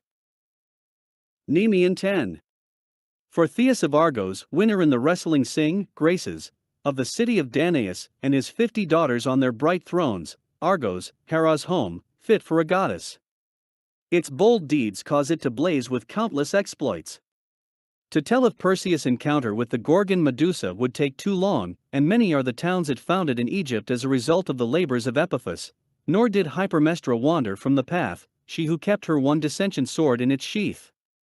Diomedes long ago was made an immortal god by the fair-haired goddess of the grey eyes, and at Thebes the earth, smashed by Zeus' thunderbolts, received and hid that storm cloud of war, the prophet son of Eccles. From ancient times Argos has excelled in its beautiful-haired women, a reputation clearly proved by Zeus' advances to Alcmene and Danae. In Adrastus' father and in Lynceus it blended the fruit of intellect with straight-dealing justice. It nurtured the spearman Amphitryon, who in matchless good fortune entered kinship with that god, when in his bronze armor he killed the Teleboi. 4. Assuming his appearance, the king of the immortals entered his hall, carrying in him the fearless seed of Heracles, whose wife Hebe, most beautiful of goddesses, paces Olympus beside her mother, presider over marriage. My mouth is too small to tell of everything Argos' precinct holds as its share of noble deeds, and men's satiety is hard to meet. Even so, rouse the well-strung lyre and turn the mind to wrestling, since the competition for bronze urges the people to go to Hera's ox sacrifice and the judgment of the games, where Oileus' son Theus was twice a victor and found forgetfulness of the toils he so lightly endured. At Pytho too he once overcame a multitude of Hellenes, and, traveling with good fortune, won crowns at Nemea and the Isthmus. He gave the Muses employment for their plough, by winning 3 times at the gates to the sea, and 3 times on sacred ground established by Adrastus. Father Zeus, his mouth is silent about his heart's true desires, for the fulfillment of all endeavors lies with you, but when he prays for your favor he offers daring and a heart not unfamiliar with labor. I sing of matters known to the god, and to all who struggle to reach the peaks of the paramount games. Pisa mounts the highest event, instituted by Heracles, but by way of a prelude, sweet Athenian voices have twice sung this man's praises at their rites, and to Hera's gallant people came the fruit of the olive in richly patterned jars, earth baked by fire. Theus, many times has honor from victory in the games come to the famous family of your mother's forebears, through the favor of the Graces and of the sons of Tyndareus. If I were a kinsman of Thrascyclus or Antaeus I would not think it right to hide the light of my eyes in Argos. How many times has this horse-rearing city of Proetus flourished because of victories in the valleys of Corinth? For times they came away rewarded by the men of Cleone, and from Sicyon laden with silver wine bowls, and from Pellana with soft woolen cloaks on their backs. As for reckoning up their countless prizes of bronze, it is impossible, for I have too little time to calculate them, prizes which Cletor, Tegea, and the towering cities of Achaea and Lycaon offered beside the racecourse of Zeus, to be won with the strength of hands and feet. It is no wonder that they are natural athletes, for Castor and his brother Polydeuces came to Pamphis' house, and were entertained, they who keep watch over spacious Sparta, and share with Hermes and Heracles the direction of successful games. Deep is their regard for men of justice, the race of gods is indeed faithful. Changing places turn by turn, they spend one day with their dear father Zeus, and the next in earth's hidden places in the hollows of Therapn, fulfilling an equal destiny. For when Castor died in battle Polydeuces chose this life in preference to a wholly divine existence in heaven. Idas, for some reason angered over cattle, had wounded Castor with the point of his bronze spear, watching intently from Taygetus Lynceus, who of all men had the keenest sight, had seen them sitting in an oak's hollow trunk. On swift feet the sons of Aphareus at once ran up and quickly plotted a prodigious deed, and suffered terribly for it at the hands of Zeus, for Leda's son arrived in hot pursuit, while they stood their ground next to their father's tomb, from which they had wrenched Hades' marker of polished stone and hurled it at Polydeuces' chest, but they could not crush him or force him backwards. He leapt on them with his swift spear, and thrust the bronze into Lynceus' side. Zeus flung at Idas a smoking fiery thunderbolt, and they burnt together, all alone. To encounter those who are stronger is a harsh struggle for men. Quickly Tyndareus' son turned back to his mighty brother, and found him not yet dead, but shivering and gasping for breath. Shedding hot tears, he groaned and cried aloud, "Father, son of Cronus, what deliverance will there be from grief? Pass sentence of death on me as well as on him, Lord." Honor vanishes when a man's friends are taken away, and in times of suffering few mortals can be trusted to share his burden. So he spoke, and Zeus stood before him and uttered these words, "You are my son. As for this man, your mother's hero husband came to her after me and dropped his mortal seed in her. But come, despite this I will grant you a choice. You may wish to escape death and repellent old age, and live with me on your own on Olympus, together with Athene and Ares of the Black Spear, and that will be your allotted destiny, or, if you are your brother's champion, and are minded to share everything equally with him, you may live half your life under the earth and half in the golden palaces of heaven." So he spoke, and Polydeuces chose no wavering purpose in his heart, but released first the eye and then the voice of bronze-belted Castor. Nemean 11. For Aristagoras of Tenedos, on being installed as a counselor Hestia, daughter of Rhea, by your allotted office patron of council chambers, sister of Zeus on high and Hera who shares his throne, graciously welcome Aristagoras into your hall next to your shining scepter, and his companions who honor you and keep Tenedos on an upright course, venerating you as first among gods, often with libations, and often with the savor of sacrifice. For them the lyre and song fill the air, and in their perpetual feasts the dictates of Zeus protector of strangers are duly observed. Grant that he completes his 12-month term with distinction, and with his heart unscarred. I count his father Arcesilas to be blessed, in his physique that excites admiration, and in his natural intrepidity. If a man is rich and surpasses others in beauty, and has given proof of his strength by victory in the games, let him remember that his limbs' clothing is mortal, and earth is the very last garment he will put on. Yet he is justifiably praised in his citizens' generous words, and we must fashion praise for him in honey-echoing songs. 16 brilliant victories have crowned Aristagoras and his illustrious family, won at regional games in wrestling and the pancration, source of great pride. His parents' diffident anxiety held their strong son back from competing in the contests at Pytho and Olympia. Truly I swear that in my judgment if he had gone to Castalia and Cronus' well-wooded hill he would have returned from the 4-year festival laid down by Heracles more honored than his adversaries, reveling in his victory, his hair bound in bright crowns. But empty-headed boasting hurls one mortal down from success, and another, too little confident in his strength, whose timid spirit drags him back by the hand, falls short of the glory he deserves. It was indeed easy to deduce that his bloodline comes from Sparta, from Pysandrus long ago, who came with Orestes from Amyclae, leading a bronze-armored army of Aeolians to this place. It is mingled with that of Melanippus, his mother's forebear, who came from the waters of Ismenus. Ancient qualities display their strength in alternate generations of men. The dark plowed earth does not yield a constant harvest, nor, as the years will round, is it the rule for trees to bear fragrant blossom of equal richness, but they come and go. Just so destiny governs the mortal race, no clear signal comes to mankind from Zeus. For all that, we set sail with great ambitions in our desire to do numerous deeds, for our limbs are shackled by shameless hope, and the streams of prescience lie far away. In matters of gain, one should hunt out due measure, the madness of inaccessible desires is too sharp to bear. Isthmians. Isthmian 1. For Herodotus of Thebes, winner of the chariot race mother, Phoebe of the golden shield, I shall judge your demands even above my want of leisure. Let not rocky Delos, whose concerns now absorb me, be angry with me, for what is dearer to good men than cherished parents? Give way, island of Apollo. With the gods' help I shall complete both offerings of song together, and celebrate in the dance both Phoebus of the unshorn hair on sea-washed CEOs, with its seafaring men, and also the sea-bounded ridge of the isthmus, since it has conferred on Cadmus' people 6 crowns from the games, the honor of glorious victories for their country, a land where also Alcmene bore her fearless son, before whom the dogs of Geryon once flinched in fear. But it is for Herodotus that I fashion a gift of honor, for his 4-horse chariot, and for his handling of its reins with his own hands, and I wish to associate him with a hymn to Castor or to Iolaus. For they were born to be the mightiest of hero charioteers in Lacedaemon and in Thebes, and in the games they put their hands to the greatest number of contests, and graced their houses with tripods, cauldrons, and golden bowls.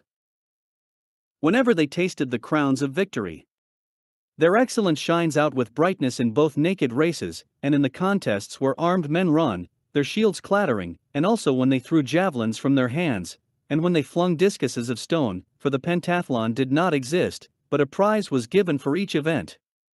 Often they bound their hair with close-knit garlands from these games, and appeared in glory beside Dirce's waters and by the Eurotas, one of them Ithacal's son, of the same race as the Soan men, the other Tyndareus' son, who lived among the Achaeans in his house on the high plateau of Therapon.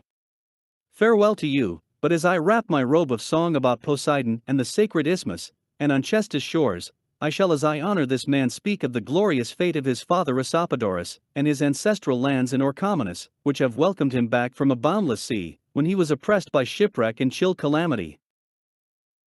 But now his family's destiny has again established him in the fair weather of former times.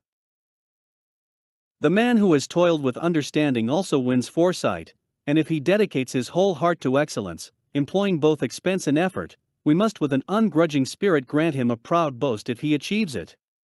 For it is a trifling offering if a skilled poet, speaking a good word to mark many great labors, erects a splendid memorial in which all may share. Different rewards bring pleasure to men for different deeds: the shepherd, the plowman, the bird trapper, the man whose livelihood is in the sea, for all men strain to keep persistent hunger from their bellies. But the greatest profit is earned by the man who wins splendid glory in war or in the games, through praise, which is the choicest address from the tongues of citizens and strangers. As for us, we must sing of our neighbor, Cronus son the Earth-shaker, lord of the running horses, to repay his aid in the chariot race, and we must call upon your sons, Amphitryon, and the vale of Minyas, and Demeter's famous grove at Eleusis, and Euboea's twisting racecourse. To these, Protesilaus, I add your precinct at Phylace of the men of Achaia. But to give a full account of the successes which Hermes, god of the games, has granted Herodotus is precluded by the brief measure of my song. In truth, what is passed over in silence often brings greater happiness. May he, lifted up on the tuneful Pyrrhion's bright wings, still yet wreathe his hand with prized garlands from Pytho and from the Alpheus at Olympia, bringing honor to seven-gated Thebes. If a man keeps his wealth hidden indoors, laughing scornfully at others, he does not realize that he will render up his soul to Hades unattended by fame. Isthmian 2. For Xenocrates of Acragas, winner of the chariot race when, Thrasybulus, poets of former times took the splendid lyre and mounted the chariot of the golden circlet muses, they would lightly shoot their honey-voiced love songs at any boy whose alluring late summer beauty could woo fair-throned Aphrodite. For the muse was not yet greedy for gain, nor worked for hire, nor did sweet soft-voiced songs with silvered faces offer themselves for sale, peddled by honey-voiced Terpsichore. But today she orders us to bear in mind the Argives saying, which comes very close to the truth, money it is, money that makes the man, said the man deserted by both possessions and friends. No more of that, for you are wise, and not unknown to you is the Isthmian chariot victory of which I sing, which Poseidon awarded Xenocrates, and sent him a crown of Dorian wild celery to wreathe in his hair, honoring an expert charioteer, a splendor for the men of Acragas. Mighty Apollo saw him at Crisa, and also gave him glory there, and in shining Athens, reveling in the famed favor of the erect Theody, he found no fault with the chariot-protecting hand with which Nicomachus, whipper of horses, precisely handled all his reins, whom also the heralds of the seasons announced, the Hellenes, truce-holders of Zeus the son of Cronus, who doubtless had enjoyed some active guest friendship. They welcomed him with sweet-breathing voices when he fell on golden Victory's knees in their country which men call the grove of Olympian Zeus, where the sons of Enisidamus enjoyed immortal honors, for indeed your house, Thrasybulus, is not unacquainted with pleasing victory revels or with honeyed songs of pride. For no hill lies in the way, nor is the road steep when one brings the honors of the Heliconian goddesses to the houses of distinguished men. I have thrown the discus far, may I now cast my javelin as far as Xenocrates outstripped other men in the sweetness of his disposition. Respected in the company of his fellow townsmen, he observed the Pan-Hellenic code in his horse-rearing practice, and welcomed every feast of the gods with open arms. No wind's contrary blast forced him to furl the sails at his hospitable table. In summer he would go as far as Phasis, and in winter to the shore of the Nile. Envious expectations hang around mortals' minds. Do not then allow this man to be silent about his father's virtues, nor about these hymns, for certainly I did not shape them to stand still. Make these words known to him, Nicossippus, when you encounter my estimable guest friend. Isthmian 3. For Melissus of Thebes, winner of the chariot race, if a man is successful either in far-famed games or in the power of wealth, and stifles restless excess in his heart, he deserves to enjoy his fellow townsmen's praise. Zeus, from you come great accomplishments to mortals, their happiness lives longer when they are righteous, but does not equally prosper for all time when it keeps company with crooked minds. To reward a good man's illustrious deeds we must both sing hymns for him and, as he revels in victory, raise him up with the gentle charm of poetry. Melissus' good fortune has brought him a second prize which may incline his heart toward pleasurable rejoicing. He won one crown in the dales of Isthmus, and then in the low-lying valley of the deep-chested lion, he caused Thebe to be proclaimed by his chariot victory. He does not disgrace the inborn excellence of his family. You here must surely know the ancient fame of Cleonymus and his chariots, and on their mother's side these men shared in the wealth of Labdacus' clan and trod the strenuous path of four-horse chariot racing. Life, as the days roll past, changes now in this way and now in that, and only the sons of the gods steer clear of wounds. Isthmian for Melissus of Thebes, winner in the Pancration by the gods' favor, Melissus, there are myriad paths leading everywhere, which I can follow to him your family's successes, since you have revealed a full store of them to me at the Isthmus. Through these the Cleonomids continually flourish, with a god's help, as they live their mortal lives through to their end. Different winds blow hard on all mankind at different times, driving them on. But these men have been honored in Thebes since its beginning, it is said, as friendly hosts to its surrounding peoples, for they lack strident arrogance, and as for the testimonials of boundless fame that are blown by winds among men, living and dead, these they have attained in entirety, and by their outstanding manly deeds have from their home touched the pillars of Heracles. Do not any longer strive for farther flung success. They were horse-rearers and gained the approval of brazenaries, but for all that, on one day a cruel snowstorm of war robbed their hallowed hearth of 4 men. Yet now in its turn, after the darkness of winter's months, it is as if the variegated earth has by the gods' design flowered with red roses. He who makes the earth tremble, whose seat is on Chestus and the sea bridge before Corinth's walls, by awarding this wonderful hymn to the family rouses the ancient glory of famous deeds from its bed. It had fallen asleep, but is now awakened, and its skin shines out like the morning star, brilliant to look upon among the other stars. This ancient fame proclaimed their chariots' victory both on Athens' slopes, and in Adrastus' games at Sicyon, and awarded them leaves of song such as these from poets of that time.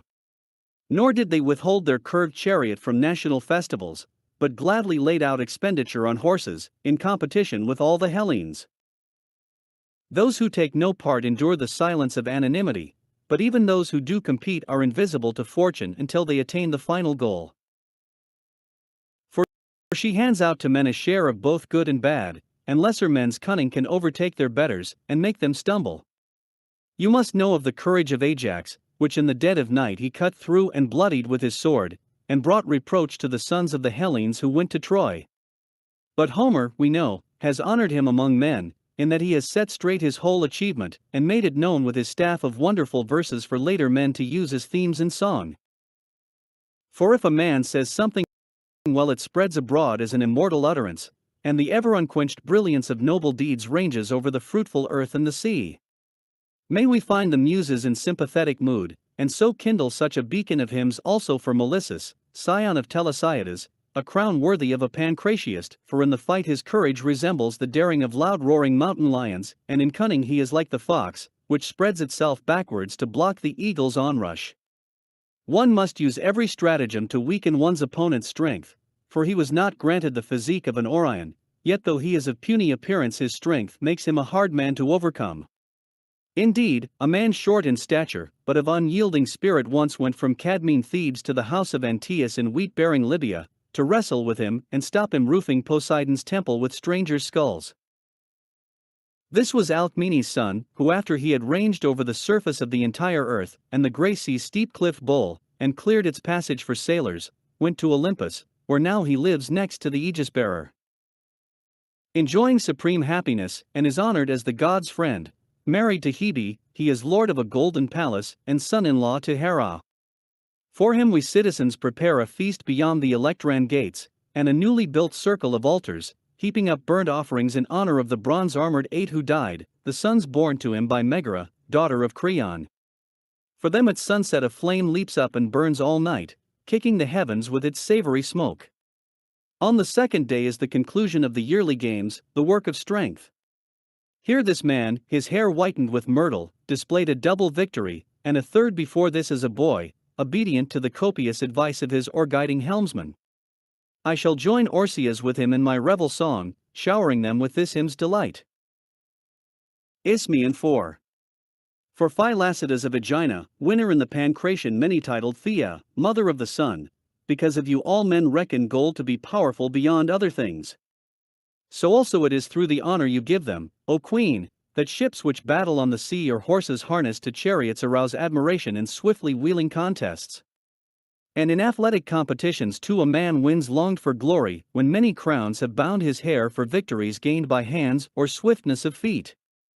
But men's prowess is decided by the gods. Truly, 2 things only shepherd life to its sweetest perfection: if a man is blessed with flourishing prosperity, and if he enjoys a noble reputation.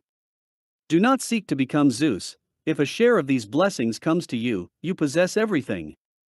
Mortal ways suit mortal men. For you, Phylacidas, the flower of double success is recorded at the Isthmus and at Nemea, both for you and for Pythias, in the Pancration.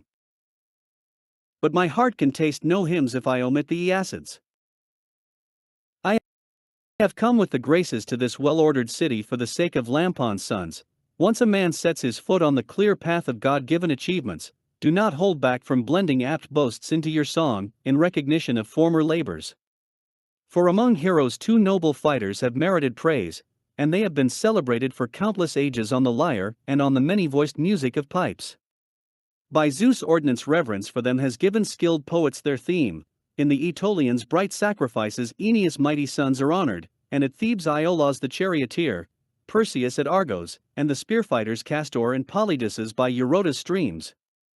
But in Oenone it is the great-hearted spirit of Aeacus and his sons, who twice in battle sacked the city of Troy, first in Heracles' expedition and later with the sons of Atreus. Now, lift my gaze up from the plain. Tell me, who were sickness killers, and who Hectors? Memnon's too, the Ethiopian's fearless bronze-armored chieftain? Who wounded noble Telephus with his spear by Caicus' banks? My mouth proclaims Aegina, famous island, as their fatherland. From ancient times it has stood, built as a tower for men to scale by means of lofty exploits. My tongue, ready with words, has many arrows to sound out in their praise, and in the recent war Ajax city Salamis could testify to being saved by its sailors in Zeus' lethal rainstorm, a fall of bloody hail on numberless men.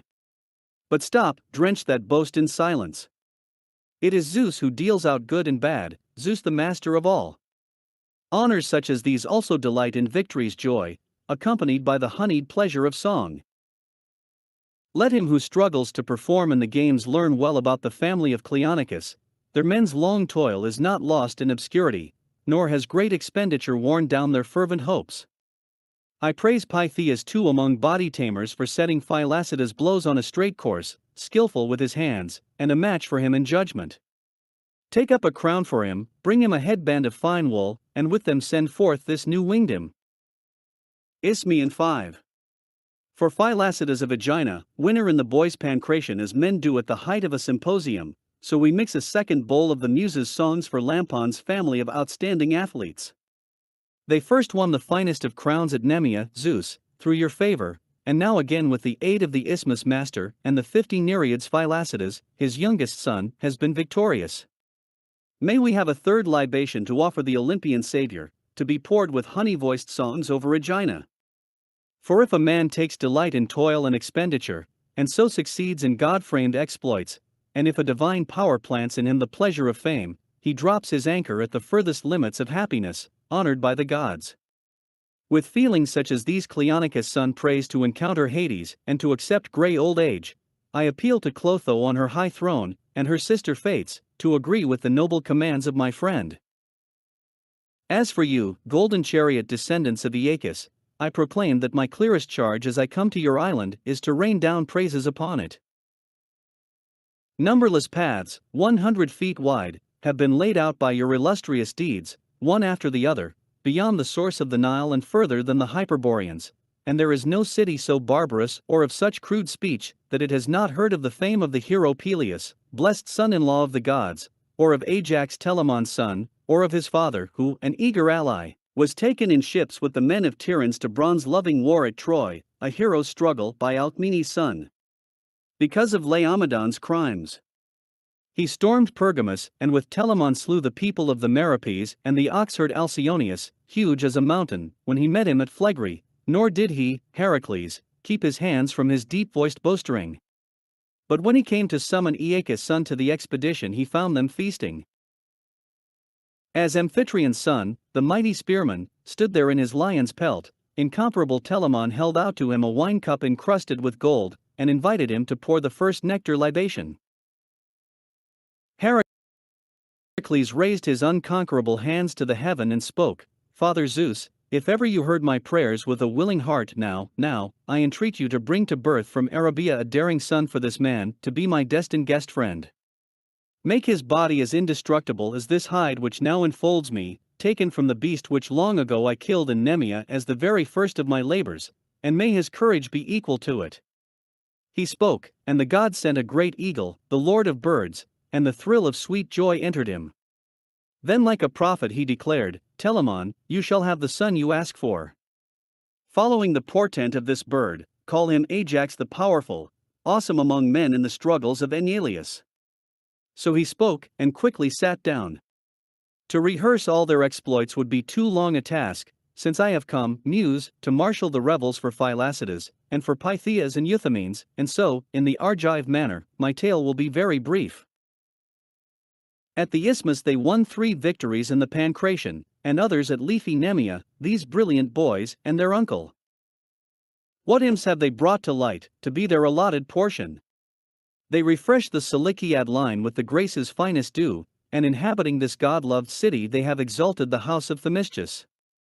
Lampon, showing zeal in his task, truly honors Hesiod's maxim, and quotes it with approval to his sons. He embellishes his city for the benefit of all, and is esteemed for his hospitality to strangers. He strives for due measure in judgment, and holds fast to it. Nor does his tongue leave his thoughts behind. You would say that this man in the company of athletes is a Gnossian whetstone among other stones, a tamer of bronze. To them I shall give to drink the holy water of Dirce, which the deep-girdled daughters of Mnemosyne have caused to gush out near Cadmus' well-walled gates. Isthmian 6. For Strepsiades of Thebes, winner in the Pancration, in which of your land's past glories, blessed Thebe, does your heart take especial pleasure? Was it your exaltation of Dionysus, with his loose-flowing hair, to be an associate of Demeter of the clanging bronze? Or was it when you received the mightiest of the gods at midnight in a snowstorm of gold, at the time when he stood in the doorway of Amphitryon, in pursuit of his wife for the birth of Heracles? Or was it because of Tiresias and his subtle counsels? Or was it because of Iolaus, skilled handler of horses? Or was it the sown men, with their unfaltering spears? Or was it when you drove Adrastus, stripped of his myriad companions, back from the violent shouts of battle to Argos' land of horses? Or when you founded the Dorian colony of Lacedaemon on a firm footing, and when your descendants the Aegeadae took Amyclae in obedience to the Pythian oracles? But no more of that. The ancient brilliance sleeps, and mortals are unaware of all that does not reach poetry's finest flower, yoked to splendid streams of verse. Therefore make revel for Strepsiades too with sweet-voiced hymns, for he is victorious in the Pancration at the Isthmus. Of amazing strength and handsome to look upon, he wins a distinction which does not shame his beauty.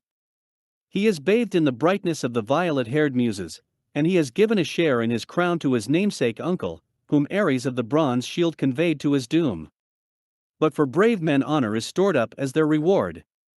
Let all know clearly, who in a cloud of battle such as this defend their beloved land from the hail of blood, keeping destruction at bay in the face of the enemy, that they raise their fellow townsmen's fame to the highest degree, both in their lives and after they are dead. Just so you, son of Diodotus, followed the example of the warrior Meleager, and of Hector and Amphiaraus, breathing out the full bloom of your life as you fought in the forefront of the tumult, where the bravest bore the brunt of battle's strife at the limit of their hopes.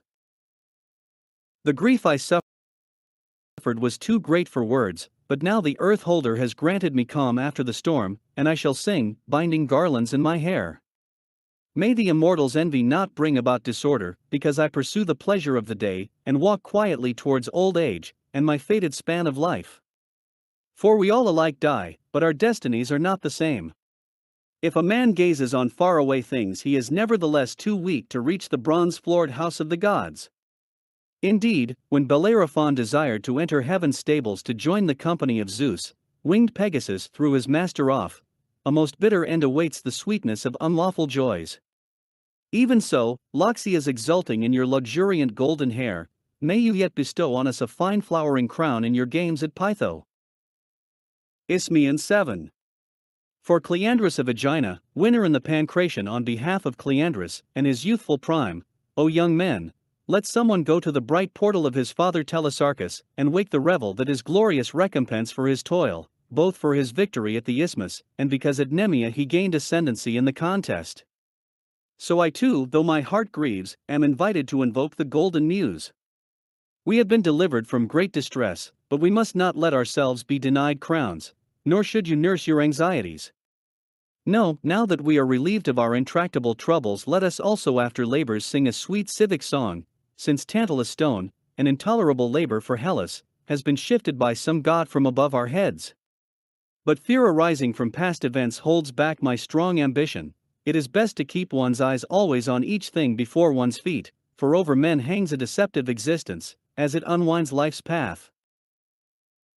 Yet even for this mortals may find a cure, if only they have freedom. Men must keep good hope in mind, and one raised in seven-gated Thebes should hold out the flower of the graces to Aegina. For these twins were the youngest daughters of Asopus, and they found favor with Zeus the king. One he settled by Dirce's beautiful waters as ruler of a chariot-loving city, while you he conducted to Oenopia's island and lay with you, and there you gave birth to glorious Aeacus, dearest of mortals to his deep thundering father, who settled disputes even for the immortals.